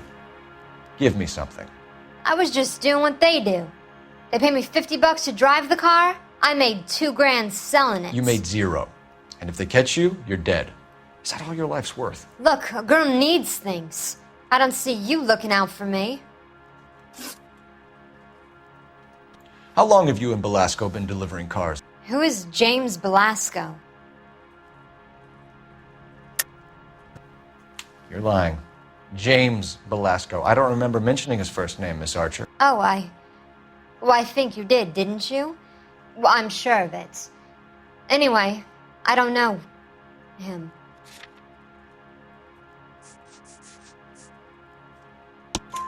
You aren't sharp enough to lie to me, Jean. You and James Belasco share the same address on your pink slips. We have him in a cell. Okay, so I know the creep. The pink slips are real. The home addresses are always vacant lots. Bigelow is always boasting that the paperwork is legit and that if we stick to our stories... And don't try and sell the car? Yeah, that too. Tell me where you picked up the car, Miss Archer. Look, I can't remember. Let me go, will you? Please. What have I got to do? Trying my patience here, Jean. I'll have the reporters down here and have your picture in all the papers. You'll have nowhere to run. All right already. I get the message. I pick up the cars from a guy named Bigelow. 58 Industrial Street. Big warehouse full of goons. Now you've got what you want. Can I go? Please? No, you sure can. We've got a car waiting outside for you. Some career advice, Jean. Get out of crime. Marry someone boring who has money and will find you captivating. Is this guy for real? He takes a little getting used to, but yeah, he generally means what he says.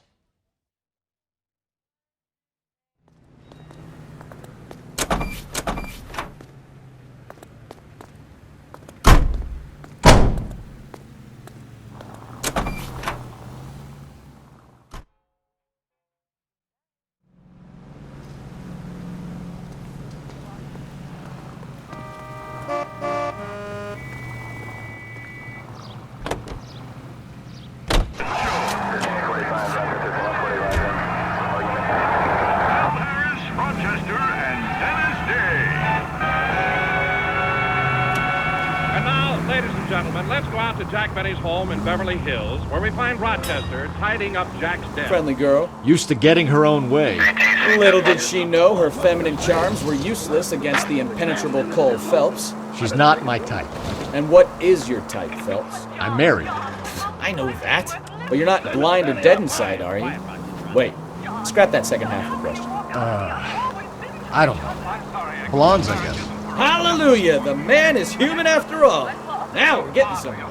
Yep, I'm with you on the blondes.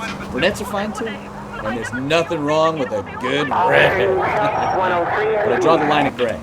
You know what? I might have to lift that embargo soon in the interest of maintaining a food market. A man with high standards. The standards are only as high as the last glass of whiskey. No commercial. Hey, what do you want, Rochester? Quiet, pop.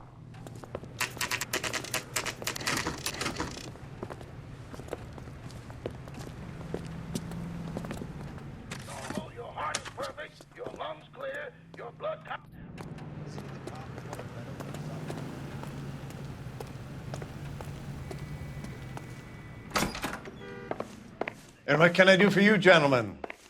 I'm a traffic detective from Central Division. Who's in charge here? I am, Gordon Lightball. What's this about? We understand that your company prints California vehicle titles. Yes, I have the government contract to print pink slips. Have done for some years. Have you had any goods or equipment stolen recently? We're running up against stolen cars with seemingly legitimate paperwork. Not recently. Have you ruled out forgery? There's no shortage of talented artists in this town. We'll keep it in mind. We have some questions for you, Mr. Lightball. Mr. Lightball, we're currently working 2 auto theft cases. Do you know anything about a car theft ring? Certainly not. Why would I get mixed up in a thing like that? We have suspects with legitimate pink slips that were printed here, Lightball. You better give me something before I bring the whole department down here. Don't be hysterical, Detective. As a matter of fact, we had a similar problem a couple of years ago. A number of used car lots were selling blank documents to a criminal organization. Do the names Cliff Harrison and James Belasco mean anything to you? No, they do not. Harrison bought his car from Coombs. The pink slip looks good, and that points the finger here. Do you have any employee trouble? No, I don't. They've all been carefully screened. Look, now that I think about it, the name Coombs sounds familiar. I think they may have been involved in stolen documents in the past. Do you have a delivery ledger, Mr. Lightball? We would like to cross-check against the Coombs Automotive Emporium. It's a little out of the ordinary, Detective. I'm not sure I can share those sorts of records. Hand it over, Lightball. You don't want us having bad thoughts about you, do you? Very well, but this really is irregular. Over here.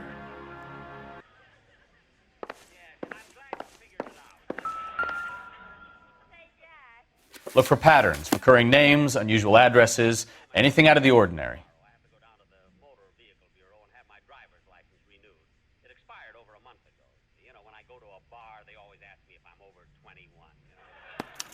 You certainly encourage repeat business, Lightball.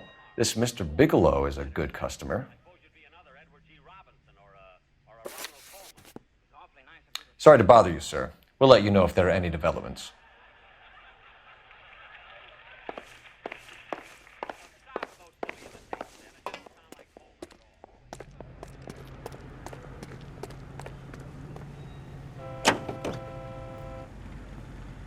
You were the one that called me and disguised your voice like Ronald Combs?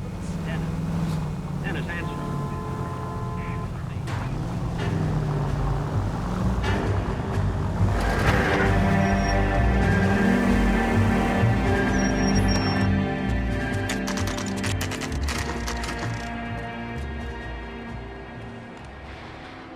We should call for a couple of black and whites.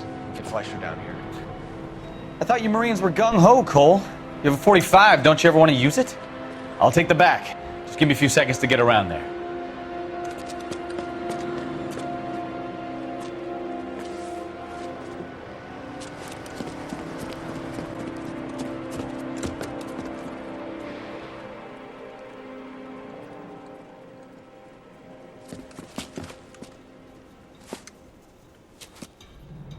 Cole Phelps, LAPD.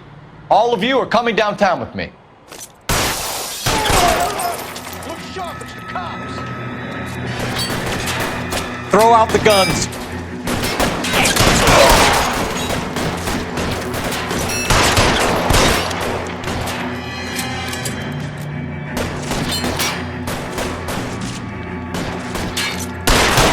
I'm gonna put holes in you, asshole.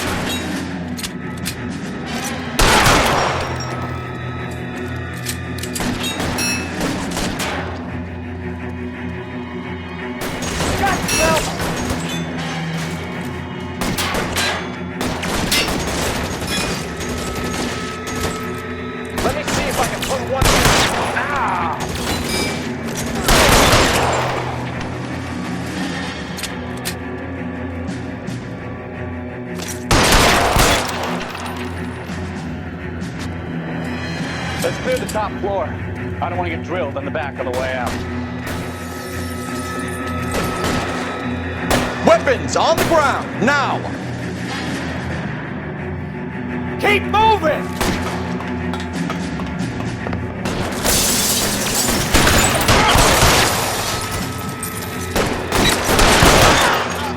Try the door at the end. I heard something.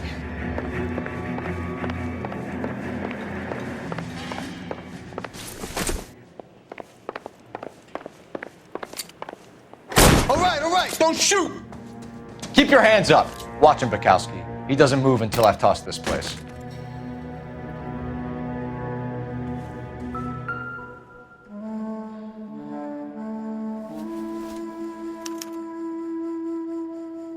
Marquis Printing Company. There's nothing like going direct to the source.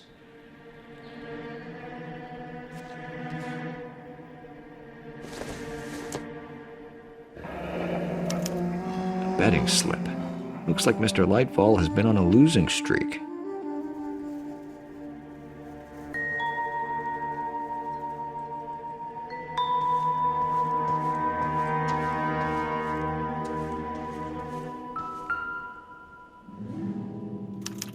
There are enough slips here to keep them stealing cars till Christmas.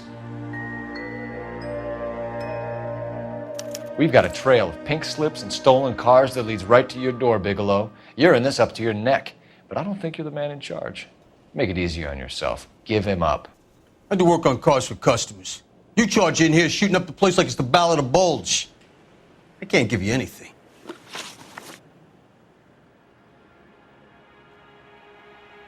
We know about Marquis Printing. You can make this easier on yourself by giving us your man on the inside. I sometimes repair cars and put them back on the road. I need a pink slip to resell them. There's no problem there. There are at least 4 dead men in this warehouse. A couple more. Punks won't make for that much extra paperwork. We'd be doing the legal system a favor. Okay, tough guy. I get the message. Lightball, the guy who runs Marquis. He's the big shot. He likes to spend big at the track. He owes people. Lightball, the guy with no luck at the track. Tell me about him. It's one of the guys lying over there. You're right. He has no luck. That's the best lie you can come up with, Bigelow? Hey, would I lie to you, detective? I'm not exactly in a good position here now, am I?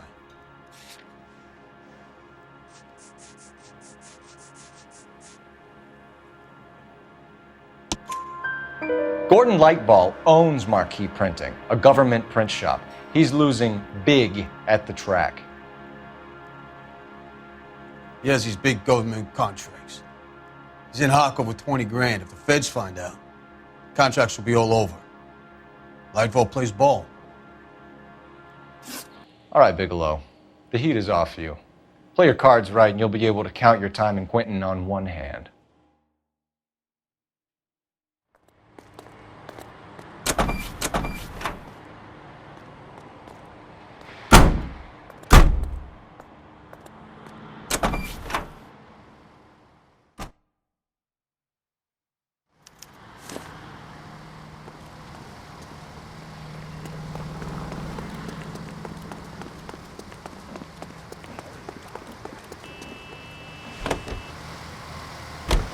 You hear him in musical highlights, and now you hear him on KTR.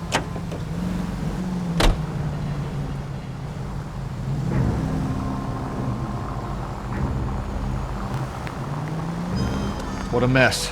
Gonna take some cleaning up, that's for sure. I wish it hadn't gone that way. Well, you shouldn't bring guns to work with it. We didn't have a lot of choice. You have to admire the barefaced cheek of someone who tries to blow your brains out one minute, then pleads innocence the next. Yeah, especially when he's surrounded by evidence. You know, guys like Bigelow spend so much time convincing themselves that they're not doing anything wrong, that they actually start to believe their own bullshit. They get sloppy. Bigelow, Lightball, all of them. If they hadn't, who knows how long they could have kept this racket going. Complacency or greed. It's always one of the two that brings them down.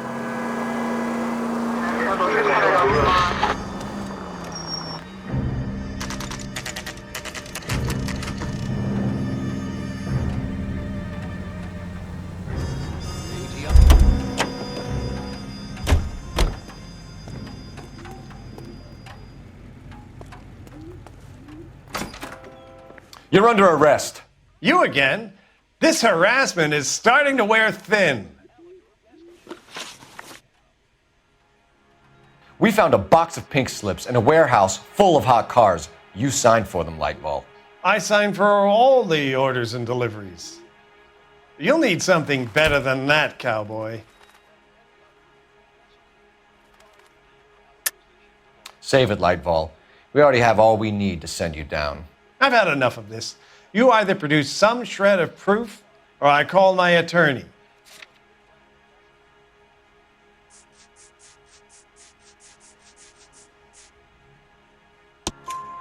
You're in the hole with the organization. We know about the debts, Lightball. I agree. I have a small problem. I'm prepared to help you in any way I can, Detective. I'll name names. I need you to keep this out of the paper. You need to shut up now, Lightball. Gordon Lightball, I'm charging you with conspiracy and fraud. Hands behind your back.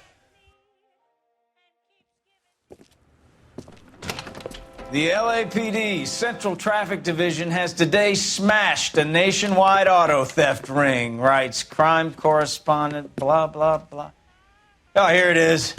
Traffic squad detectives confronted a large group of armed thugs. After an exchange of gunfire, more than a dozen dead criminals were removed from the scene. The LAPD sustained no casualties. Damn fine work, Phelps. Now get out there and nail some more bad guys, will you? I want to finish reading this.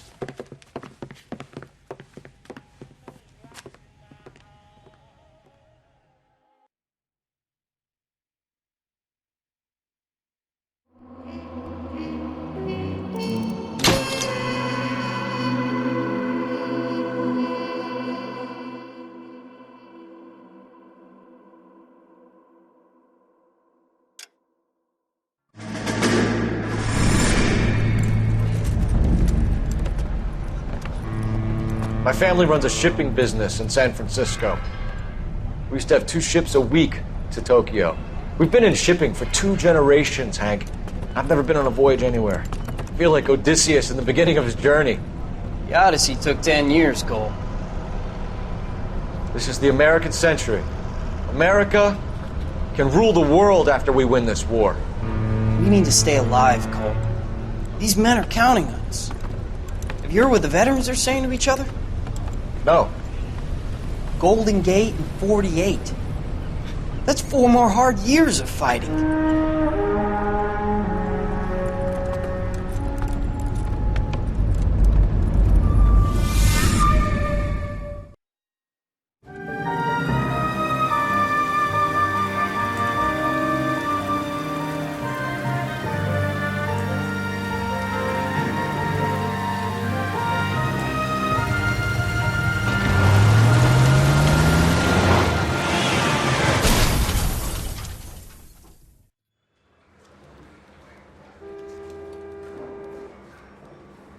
Phelps, Bukowski, you have a new case. 2 women, possible drink drive. How was that a case? The broad says she was doped and that somebody tried to kill her. Where did this take place? That's the bit you're gonna love. Right across the street. What? A Chevy Styline took a nosedive off the escarpment, fetched up underneath a Cola King billboard. Up to it, boys. We got bad guys to catch. Yeah, I want to make homicide. You know you've got it made. See you later, fellers. Try not to work too hard. Look at you bantering with the boys. It's a tear to my eye watching that caterpillar grow wings. I'm just trying to fit in. Educated, hardworking, straight as an arrow. I hate to break it to you, Cole, but you'll never fit in at Central.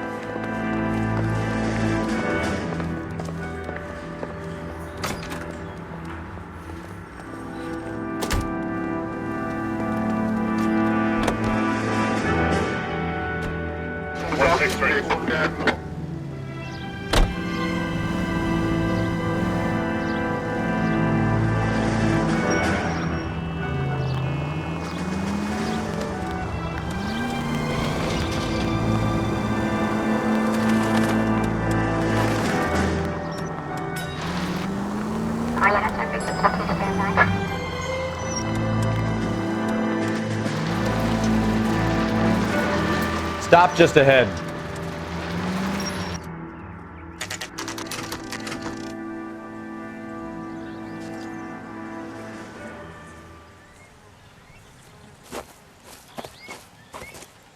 Her face looks familiar.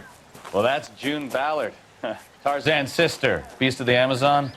She's married to Guy McAfee. The captain has moved to Vegas now, but the two of them still have juice. Phelps, traffic. Detective Phelps. Hey, Bukowski. Long time no see. You could have called this in by megaphone, Enrique. Phelps, this is Enrique Gonzalez. Enrique was a pretty decent middleweight. What do we have, Gonzalez? Broad drives right through the empty lot and off the side of the escarpment. Her story is that a movie producer doped her and her friend and sent the car over the cliff. Was anyone hurt? Driver's beat up. Not too bad considering. If she hadn't hit that billboard, we'd be scraping both of them off the pavement. Passenger's a Jessica Hamilton. She's just a kid. She's pretty knocked around. Kid gonna be all right? I think so. They've taken her to central receiving.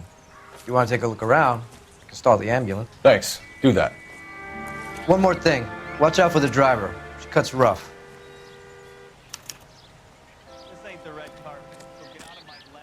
If you're looking for the coroner, he's down by the crash site.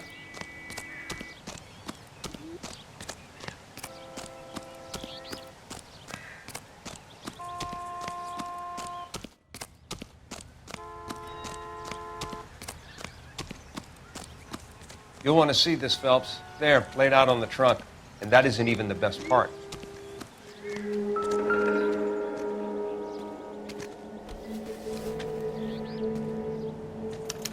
They've been torn off. Where did you find them? They were stuffed in the young lady's handbag.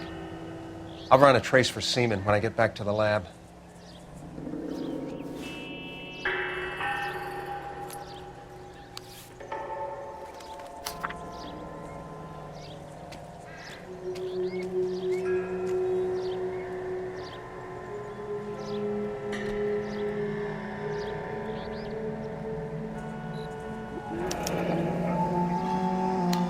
She's a long way from home.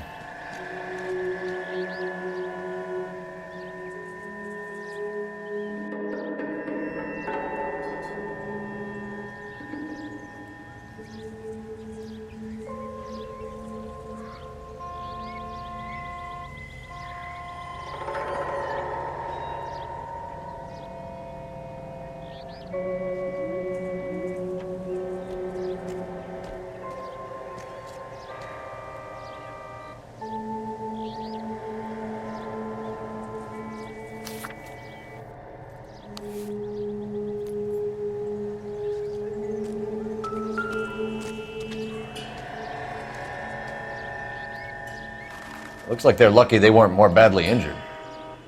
Must have been unconscious. Being relaxed tends to lessen the soft tissue damage. Drunk driver? Maybe not. How so? Well, a head I found without a body piqued my interest. See what you think. Alas, poor Yorick, I knew him, Horatio. Is it real? No. I think it's supposed to be a replica of an Indian shrunken head. It's some kind of curio or movie prop. See the casting marks? What's it made from? Plaster of Paris would be my first guess, then painted. So we can rule out the murder angle? No, you can rule that in.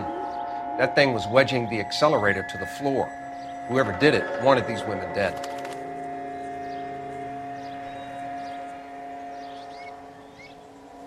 How does someone manage to tip their ride straight off a cliff? If the driver's in a fit state, we should ask.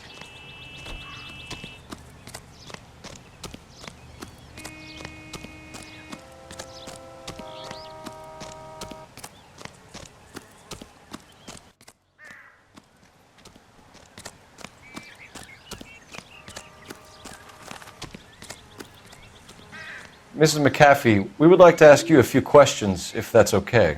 I prefer to use my maiden name, June Ballard. You might be familiar with some of my work. Can you tell us what happened here? You're kind of cute for a cop. Maybe a bit on the serious side. What about me, June? I'm a big fan of You? Beast of... I don't like keep out of this.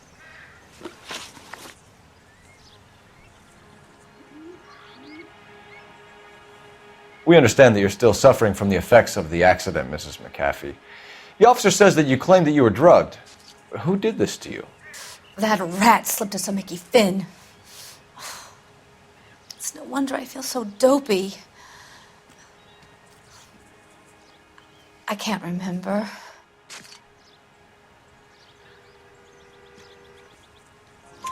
It's a serious offense to withhold information from the police during a criminal investigation, madam. I told you to call me June. You're making me feel like an old lady. And don't bother your handsome head about this. My husband will settle the score with Mark Bishop.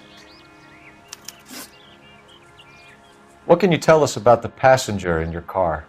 Jessica Hamilton. Poor Jessica. It's been a rough day for her. She's desperate to break into movies.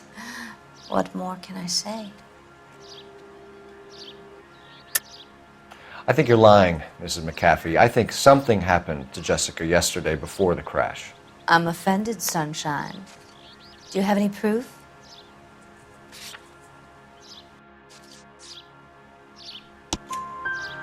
Miss Hamilton's underwear were physically torn from her body. She wanted to go to a casting. I took her to a casting. Whatever happened after that is between her and Mark Bishop. We found a shrunken head. It was used to tamper with your car. You see, I normally don't drive off cliffs. The last thing I remember is getting behind the wheel.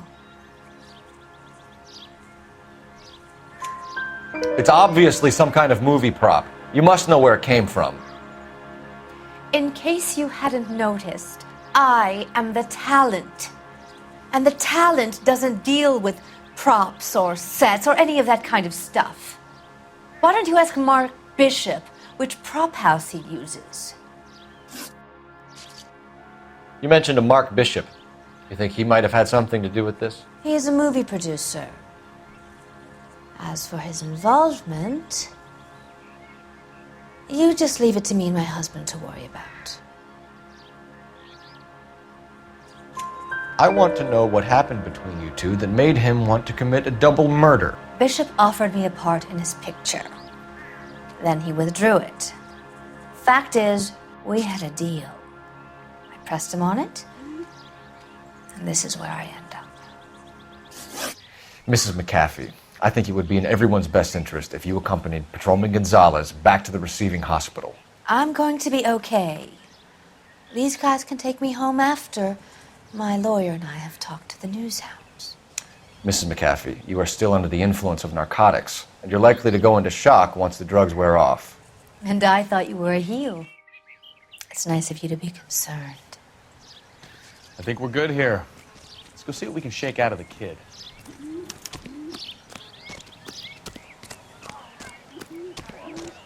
Gotta be something big, right?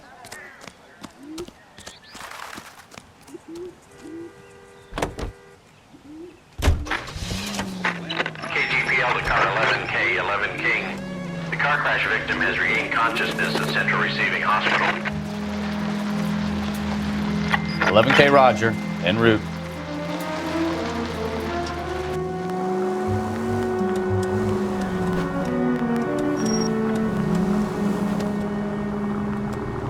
Hey, look out for the pedestrians. 105 North Avenue, 52.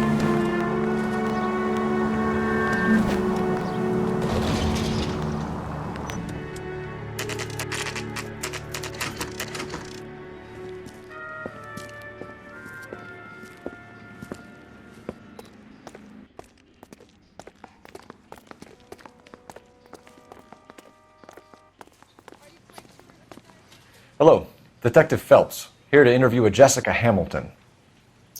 Jessica Hamilton. Oh, yes. She's in the room, right behind you, Detective. You can't hold me here.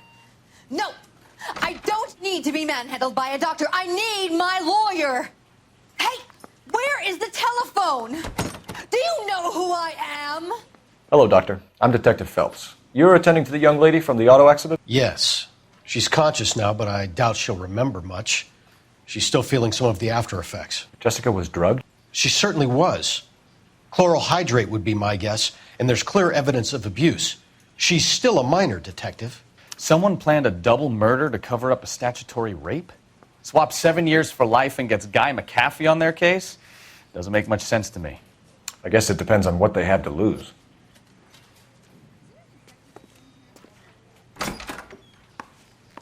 Feeling better since this morning, Jessica? A little. My head still feels swimmy.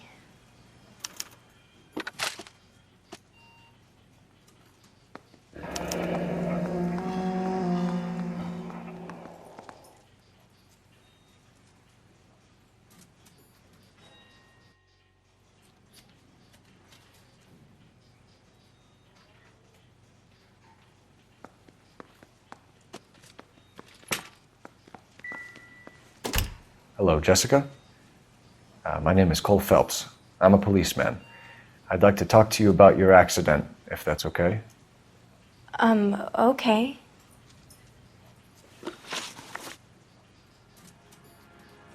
Can you tell me what you remember about the crash? It's all kind of fuzzy. I remember waking up here. Nothing happened yesterday. Tell the truth, Jessica. Why the big cover-up? I'm not lying to you.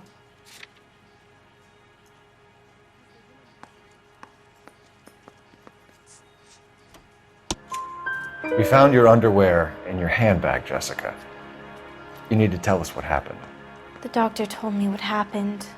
I didn't want that. I just wanted to be a star, to be in movies. I told Junie what happened, and she told me to toughen up. That was the price of stardom. Did she now, cold-hearted bitch? It's not Junie's fault. It's not my first time. I had a boyfriend back home, but my father found out about him. Even if you consented, Jessica, you're still underage. We need to get in touch with your parents, Jessica, to tell them what has happened. Oh, you don't need to worry them. They sent me along to stay with Aunt June. They trust her to take care of me. You're lying, Jessica. How are we going to make this right if you lie to us? Please, Detective, why would I lie to you?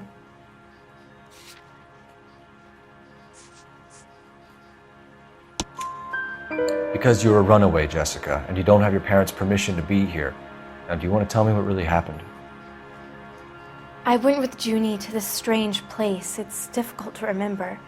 Someone gave me a drink to calm my nerves, and then I felt faint. I think I must have passed out. How did you meet Mr. Bishop? Well, Junie is a big movie star. You probably know that. She's doing a new movie.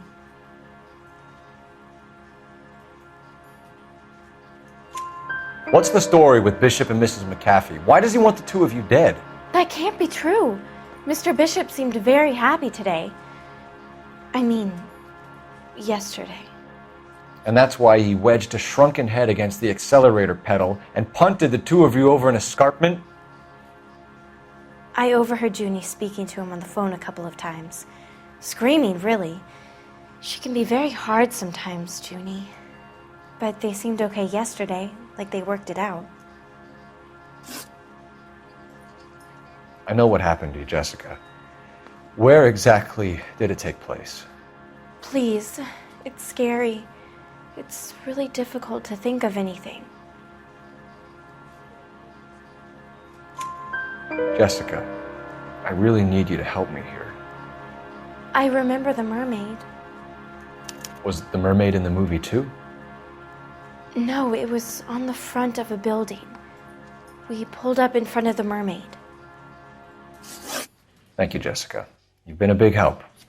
Here's my card. If you think of anything or you need some help, just get in touch, okay? Okay. I think it might be a good idea if you went back home till you felt better, Jessica. I couldn't do that, officer.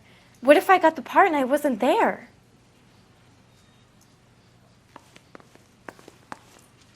It's the tale of this town, Cole. Lambs that go willingly to slaughter. Who the hell is that? Must be her lawyer. He certainly expedited her release. I don't like it, Cole. Why is she in such a hurry? We should follow her.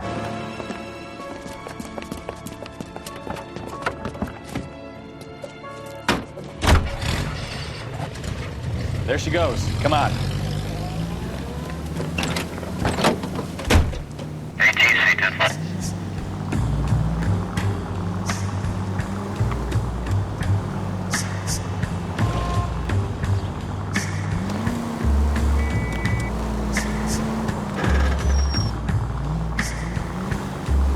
Ballard is definitely up to something.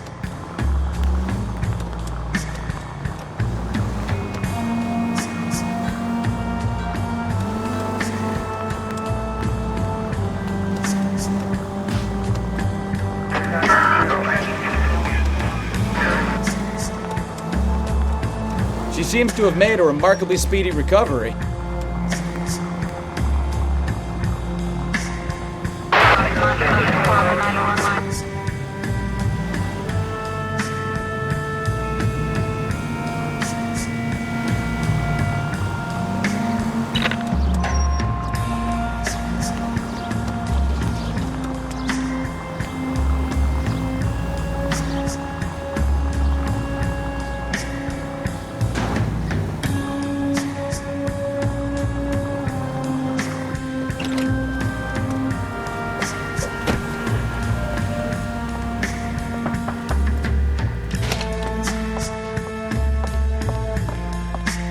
Get in there and see what she's up to.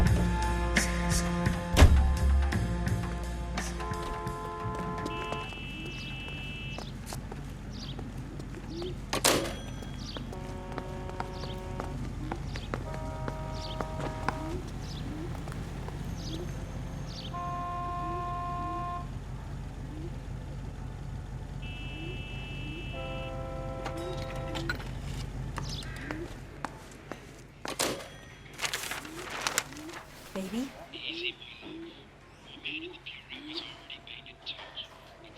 No! I don't want him taught a lesson. You know what I want. Well, then make someone else do it! You still know people out here, don't you? Then make some calls!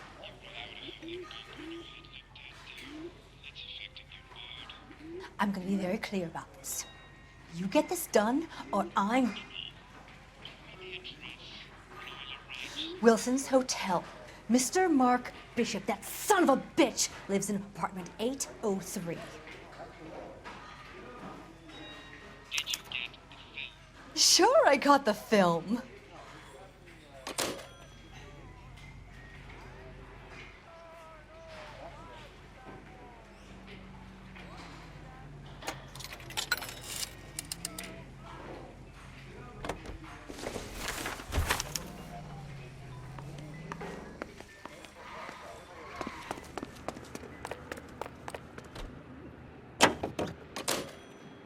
So what's the story? I'm guessing she didn't stop for light refreshments. She made a call.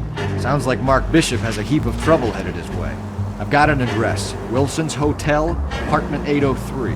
Oh shit, you better step on it. If he's got any sense, he'll be as far away from home as possible. If he had any sense, he wouldn't have tried bumping off Guy McAfee's wife in the first place. Or he'd done the job properly. McAfee will break a fella's legs just for looking at his broad the wrong way. What did you make of the kid? You believe her story? I think she was doped out of her tiny mind and given the casting couch. That fucking bitch Ballard sold her out. So if Ballard was doing someone a favor, why did they try to kill her?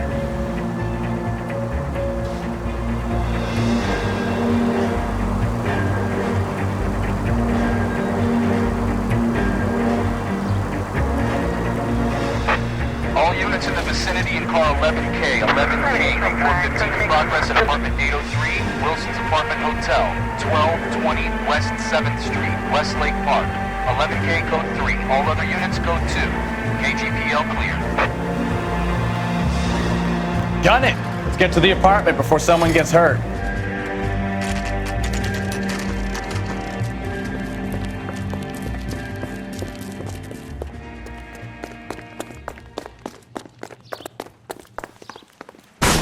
You the cops?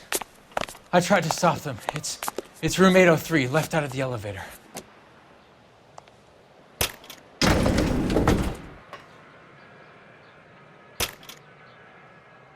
Sounds like we're about to make it a hat trick of hysterical female witnesses.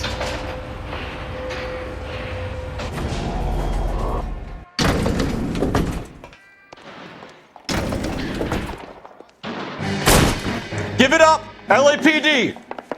I'm about to break your goddamn... All right, if you really want to dance.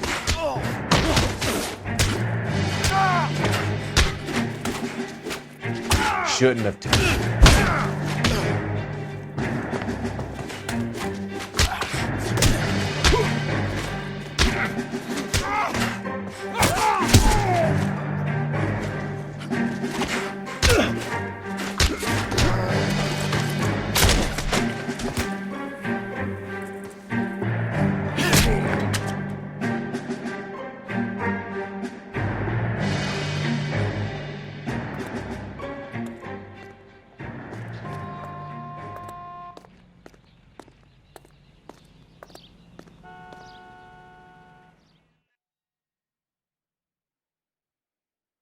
Are you injured, Mrs. Bishop?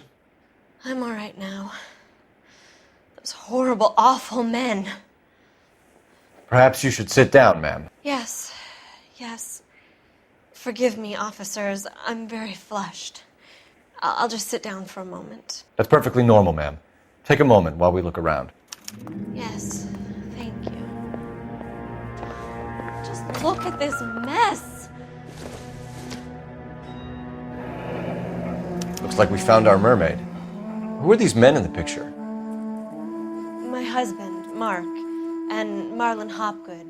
They work together on occasion. That's Hopgood's shop.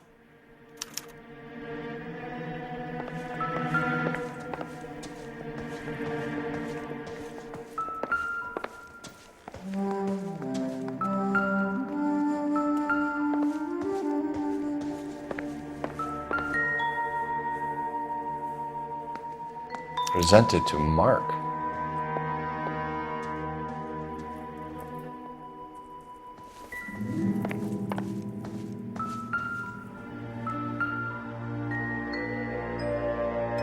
Great Wall of Babylon. A replica of a replica.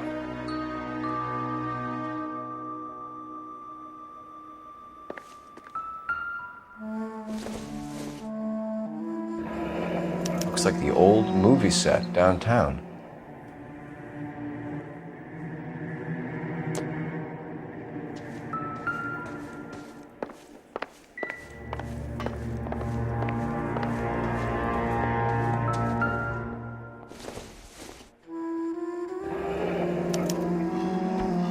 What do you have to do to earn $20,000?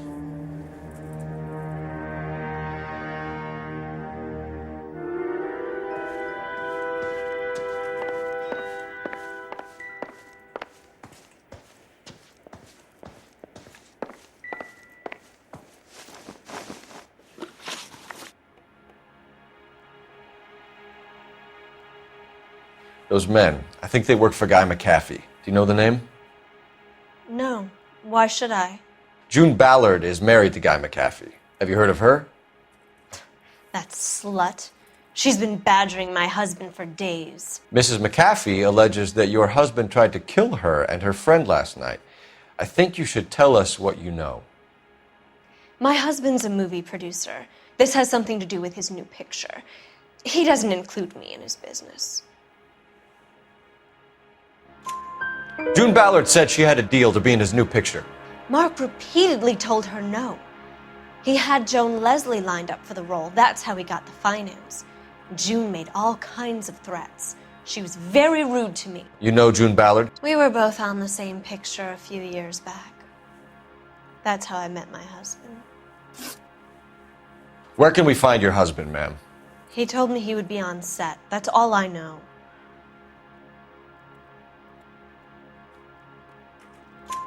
Either we find him or McAfee's people do, Mrs. Bishop.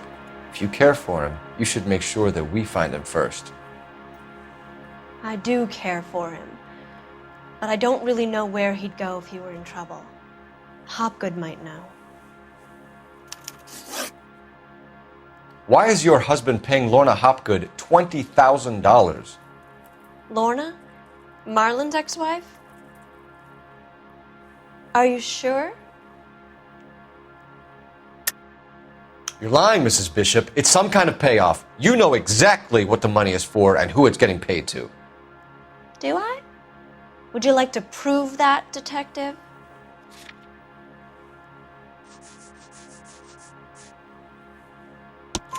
Your husband looks like he's being blackmailed. They obviously have something on him if he's prepared to kill to cover it up. Why is the payment going to Hopgood and not McAfee? Lorna works at a check cashing place in Hollywood. You need to ask Hopgood why he needs that much money in cash. Your husband was at a casting yesterday with a young girl? Not that I know of. He told me he was looking at locations. The picture's been cast. Jessica remembered a mermaid. The mermaid on the front of the prop store. You better come clean with me. This is a sick town, Detective. Are you sure you really want to know? The truth is, my husband likes them young. And you think that's okay? I was 16 when I first met him. I thought he was a genius, a magician with film. I was 20 before I realized he was just a B-movie hack. But he's nothing compared to some of the monsters at these big studios. My guess is Ballard sacrificed her little friend. Happens to a lot of girls. Your husband is in trouble. It could go easier for him if you were more helpful, Mrs. Bishop. He's a big boy, Detective, and so are you. This is Hollywood. There's always a deal to be done.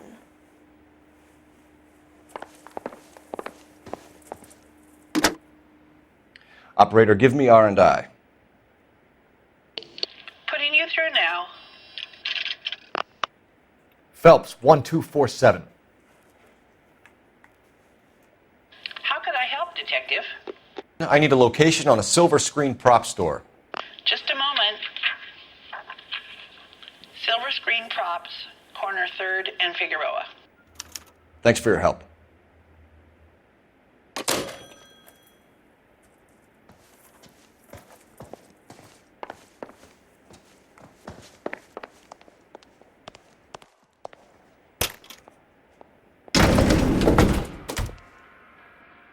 An aging movie star, a wannabe starlet, a movie producer's wife. They're finally rubbing shoulders with the almost rich and famous. And from the stories they've given us, clearly none of them can act.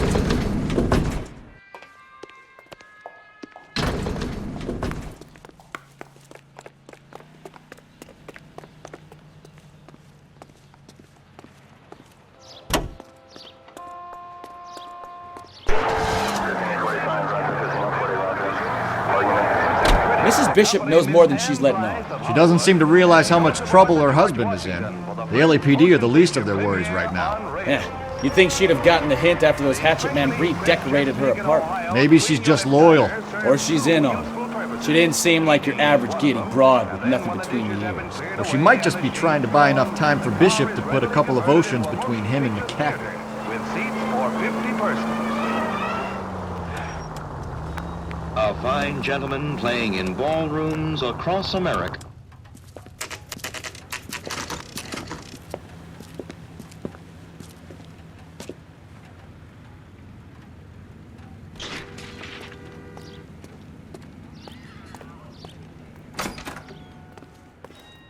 Phelps and Bukowski, LAPD. We're investigating the attempted murder of June Ballard and Jessica Hamilton. Christ! I'm Marlon Hopgood. How can I help? You hold castings here? How'd you hear about that? I got a little soundstage out back. Lead the way.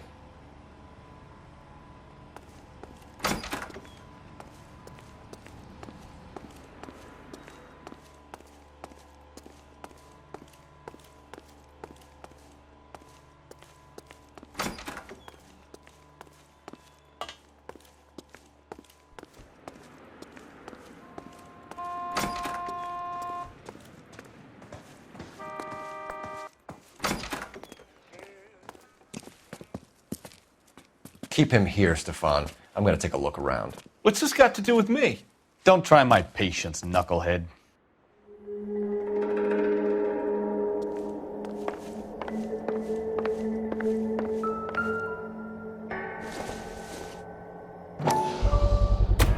Doping a 15-year-old kid and abusing her in a screen test. What is wrong with these people?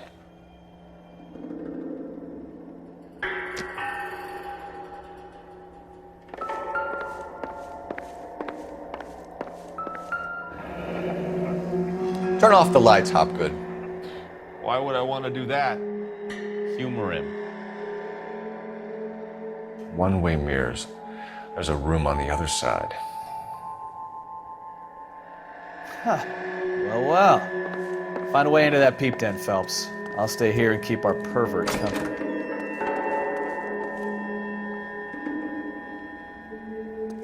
It can't be that way, Phelps. You couldn't fit a rat through there.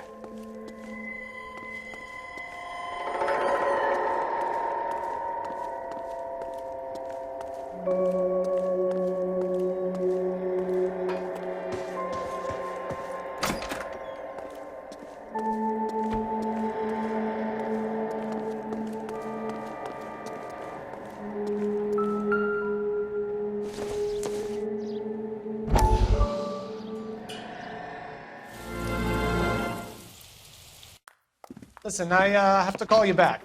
I got some business here. Sit down, Courtney. This is Mickey. Mickey, this is Courtney Sheldon. What would you like to drink? Scotch. Straight up. I hear you're back at school learning to be a doctor, kid. Yes. That's right, Mr. Cohen. So you want to be a doctor and a dope peddler. Interesting combination, huh? Do we have a problem, Mr. Cohen? We might have, yeah. Selling your dope to my boy Lenny looked like a good move, but Lenny has been supplying, wholesale, so to speak. The Bindle boys in this town aren't used to the juice without a little of the middleman taking his cut. Lenny promised that wouldn't happen, Mr. Cohen. And Lenny works for you. What can I say about Lenny? Let me think. Oh yeah, he's a putz. And he's lazy, and he's greedy, but he's my wife's brother. How can you make a cake with those ingredients, huh? So how is that my problem, Mr. Cohen? Well, kid, the only way we're going to be able to make this work is to do some repackaging. We need to get the dope out of those dinky little cardboard boxes and... Surrettes. Yeah, surrettes. Great. We can put it into a big vat so we can water it down a little bit. I won't bore you with the chemistry, but it doesn't work that way. You're likely to kill even more people. Okay, listen. We want to buy you out, kid. I'll offer you 50 grand. Hey! Hey! You don't like my offer?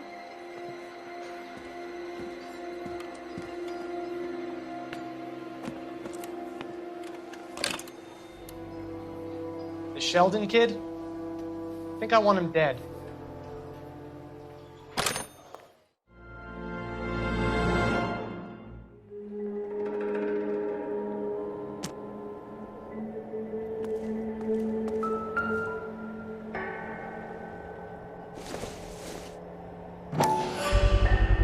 So this is where you sprang from.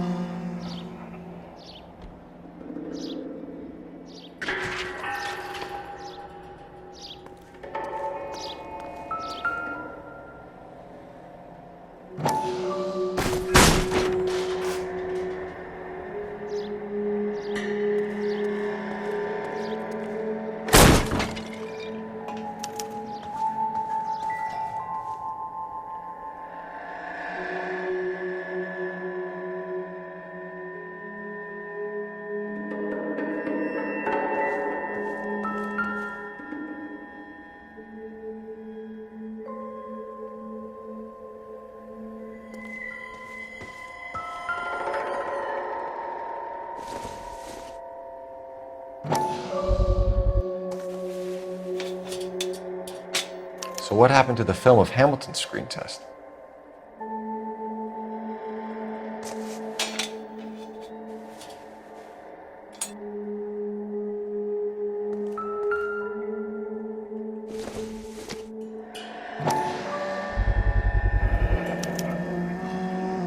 Jungle Drums, 8th and Francisco. Attention, Mark Bishop.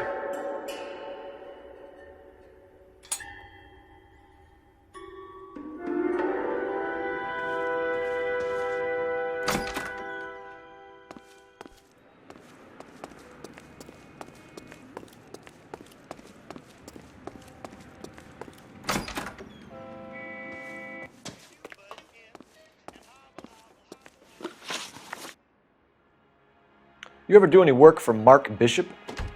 Mainly do work for the studios. RKO, Republic, Warner Brothers. So yeah, when Bishop is doing work for a studio, yes. When did you last see him? Now I'm doing work for his next picture. Still pre-production though. Haven't seen him around here in a while. I know you're lying, Hopgood. Bishop was here, and you know exactly what he was doing and what he left lying around afterwards. You come in here without a warrant, and now you start throwing your weight around?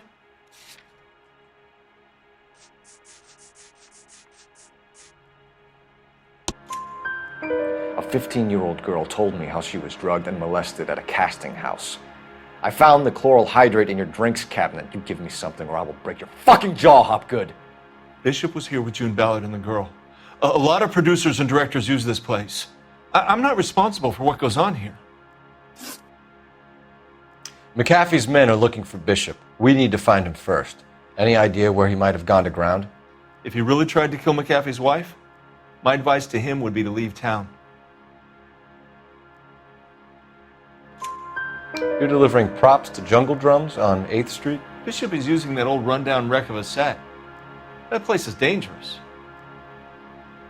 But it might be a good spot to hide. What's the deal with you and June Ballard? Look, buddy, I make props. I hardly ever meet the talent unless it's something tailor-made for them, like a sword or something. You and Ballard are blackmailing Bishop. That's why he cracked. You got nothing on me. My hands are clean on this.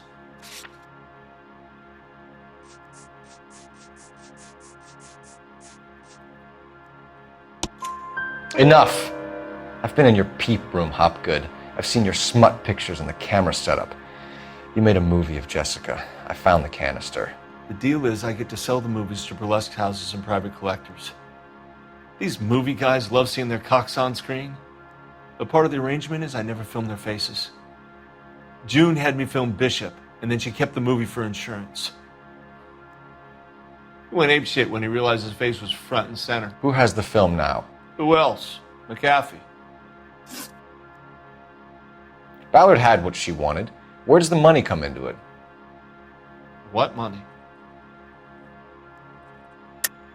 Enough of the lies. I told you I get my cut selling dirty movies.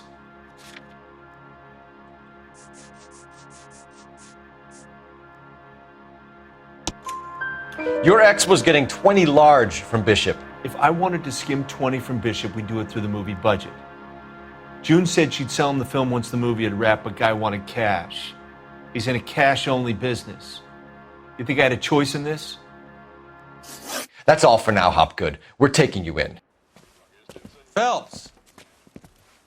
Roy Earl, ad vice. Hold on a moment. This is clearly a vice case. Have you been roughing up my informant? Hopgood is a vice informer? Yes, he is, Phelps, and a very important one. Look at that mug. Have you been upsetting these two officers, Marlin? So we just drop it? You do if you know what's good for you. You need to catch the movie producer before an angry husband does, from what I'm hearing. I'll be making a full report to the captain, Detective. You do that, kid. We're all very impressed with you. Let it slide, Cole. Let's get out of here. Detectives. Johnny Goldberg. You work for Mickey C. That's right, detectives. You wouldn't happen to know the guys who roughed up Mrs. Bishop earlier today by any chance? No, not us. We don't do that kind of thing. It's the husband we'd like to talk to. This is a police matter. You don't want to be taken in for obstruction of justice, do you, boys? You could try the obstruction rap, but it won't stick. We could beat that. You've had your 10 cents worth, gentlemen. Bishop knows how the world works. Mrs. McAfee hits him up for a movie part. Happens every day. But Bishop takes it a step too far and tries to rub out Mrs. McAfee. Naturally, Guy is going to get upset. What made you think Bishop would be here? We figure he might be planning a little accident for Hopgood, too. Those two guys have got some unfinished business. You let us know if you find Bishop. Guy McAfee can be a very generous man. I'm only going to warn you once, gentlemen, to stay out of this. This is a police matter. We will be bringing Mark Bishop into custody. At least he's polite. Kind of dumb, but polite. But I'm a lot less polite, you smug son of a bitch. So let me put it in ruder terms that even a pair of blockheads like you might understand. The only reason that you don't have bars on your windows already is because you're small fry. And we don't waste our time on small fry. You stay away from Bishop, and you stay away from me. Is that clear enough for you, asshole? Now run along back to your boss so we can pat you on the head and tell you what good boys you are.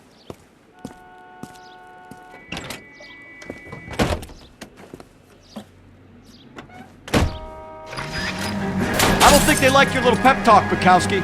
Oh, shit! Get us out of here!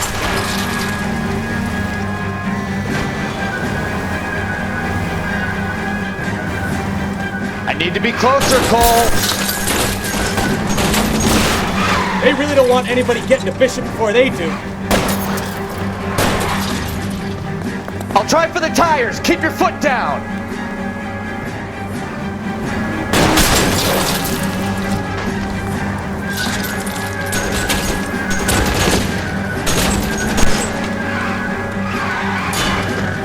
I'm a little exposed here, Phelps. We need to lose those fools, Phelps.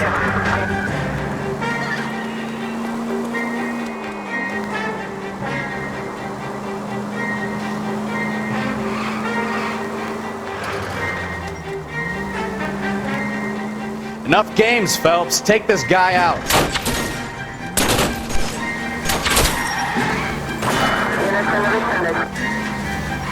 Make a move! Zach's here!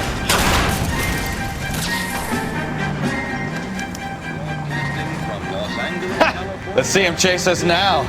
On to the movie set, Phelps. Let's roll. Oh, Christ. When they say working traffic is like watching paint dry.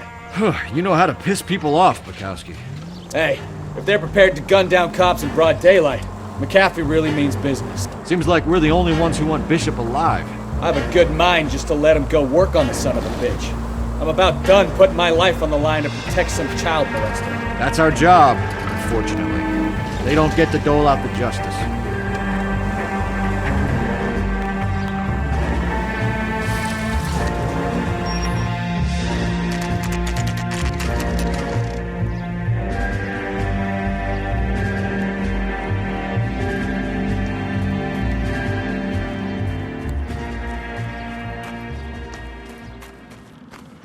There's the slippery bastard now. No. God damn it! Mark Bishop, stop! LAPD! Get him, Phelps. I'll cover the exit.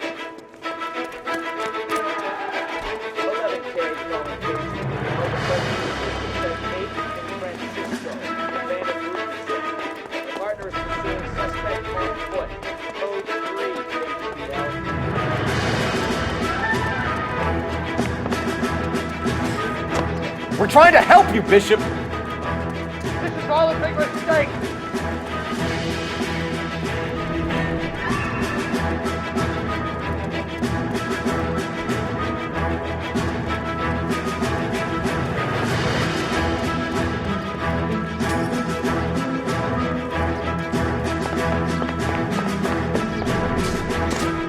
It's us or McAfee's boys, your choice.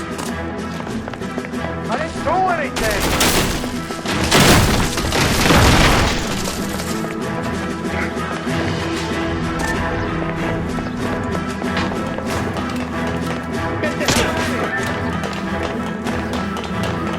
Bishop, that's enough! That girl made it all up!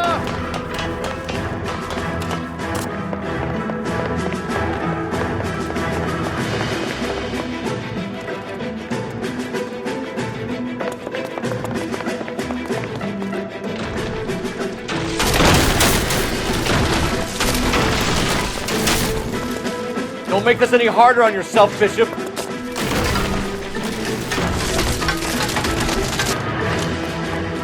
Ballard! Blackmailing me!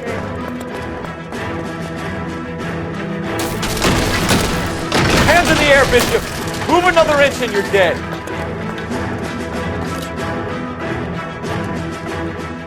Mark Bishop, you're under arrest for the attempted murder of June Ballard and the rape and attempted murder of Jessica Hamilton. All right, I'll come quietly. Just don't kill me. If you found me, then McAfee's goons will too. Oh, we need to get out of here. All right, but you stay close. Any tricks, and I'll save McAfee's boys the trouble. Follow me. I know another way out of this place.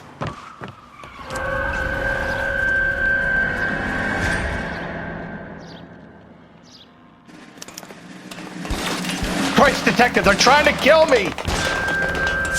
Last chance to back the hell down.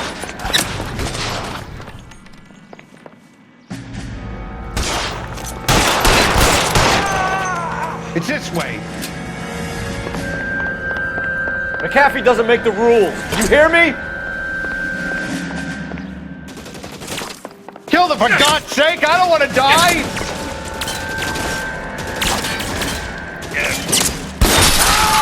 There's no way out of here. I thought you said you knew where you were going. We have to jump for it. LAPD, you're making a big mistake.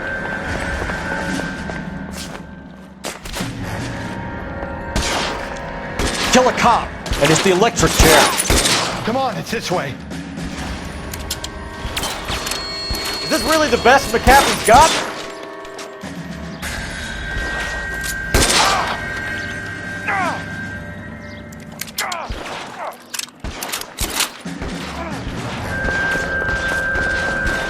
God, they're everywhere.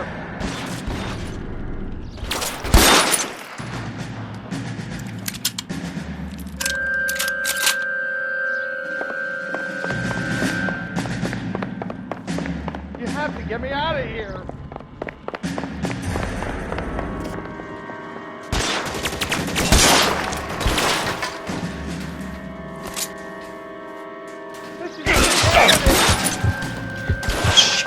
Really hurts.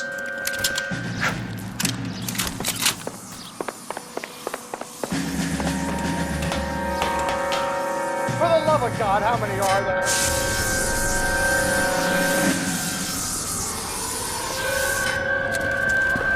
Get him over here, I'll cover you! Come on, the cavalry's here!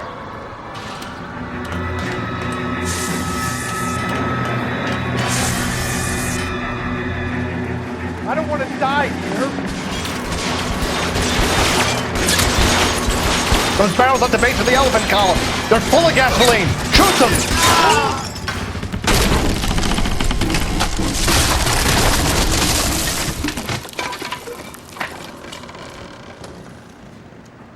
Follow me. We need to get him to the car.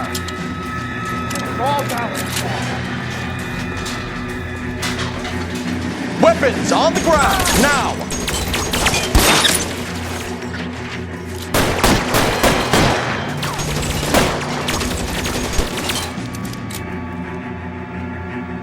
Stay down. Bullet, you son of a bitch!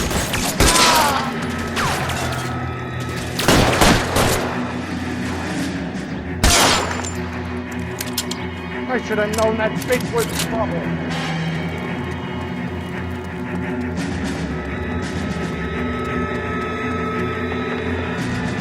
Get into the car, I can cover you from here.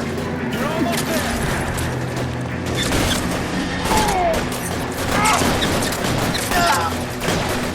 This way! Stay in cover.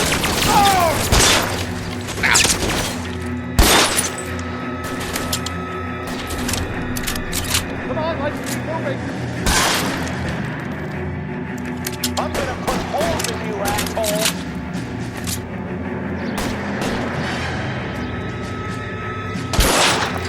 Let's go! Stay with me!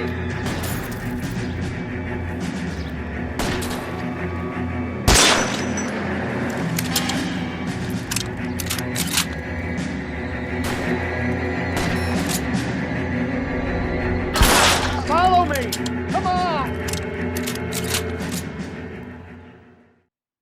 Now, this is what I call a result.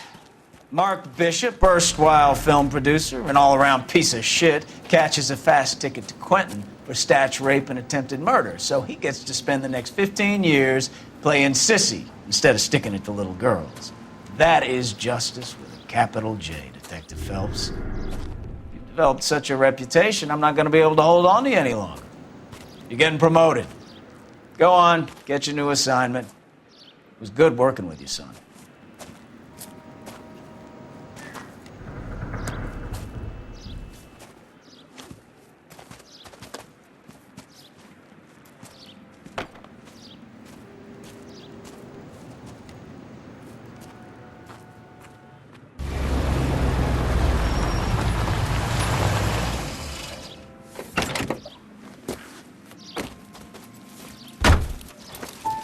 Phelps, Bukowski, this your work? Can I help you, Detective? Sorry, Cap. Didn't see you there. Yeah, I'll bet you did. This is a traffic case. You need something? I'm here to buy a drink for the 2 LAPD traffic cops who broke the back of Guy McAfee's private army. You don't have a problem with that, do you, Captain? Go right ahead. Get in. I'm buying.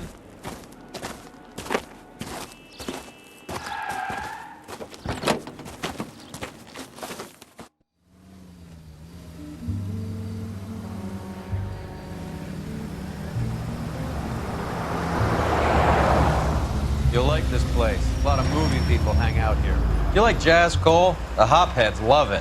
Sure, I guess. Big bands and swing I can understand, but this bebop palaver? How are you supposed to dance to that? This is Phelps, Leroy. Be nice to him. You'll like this place. They treat you right. You like a table, Roy? What do you think we want to do? Stand at the bar like I'll chumps? get a table ready for you. Don't look so happy to see me, Alphonse. I might get the wrong impression. Cole, this is Alphonse. He's a French Negro from Africa. Can you beat that? The Congo. A pleasure to meet you, Alphonse. Is Elsa singing tonight? Yes, she is. She has the next set. Come on, Cole. You can meet Elsa while they're fixing us a table. You'll like her. She's something else. Maybe another night, Roy. She's pretty beat up about it. Get your hands off me. Don't ever tell me what to do or what not to do, Alphonse. You got a nice club here. Don't spoil it. If you will follow me, detectives. Just through the door. He was my only real friend, Harlan. We went through it all. Do you realize what he meant to me? Of course I do. You have no idea. You said it was construction work. It was an industrial accident, Elsa. How can I be held responsible? Elsa, are you going on? Louis, for God's sake, he was my best friend. The only man who ever loved me without putting his hands on me. Hi, Elsa. Here's someone I'd like you to meet. Cole Phelps, war hero and crime fighter extraordinaire. And why would I want to meet another fascist from the LAPD? Sorry about this, Cole. What an evening I'm having. First a Negro puts his hands on me, and then this. Who do you think you're talking to, you German junkie whore? Don't you ever forget your place with me again. Do you hear me? Evening, Doc. How's business? Sanguine. Louis, help me here. I'm gonna have to give her something before her performance. Blow it off, Cole. These artsy-fartsy types always get a little flighty. Meet Dr. Harlan Fontaine, doctor to the stars. Mr. Fix-It to the mental wreckage of Hollywood. So what about that drink, boys?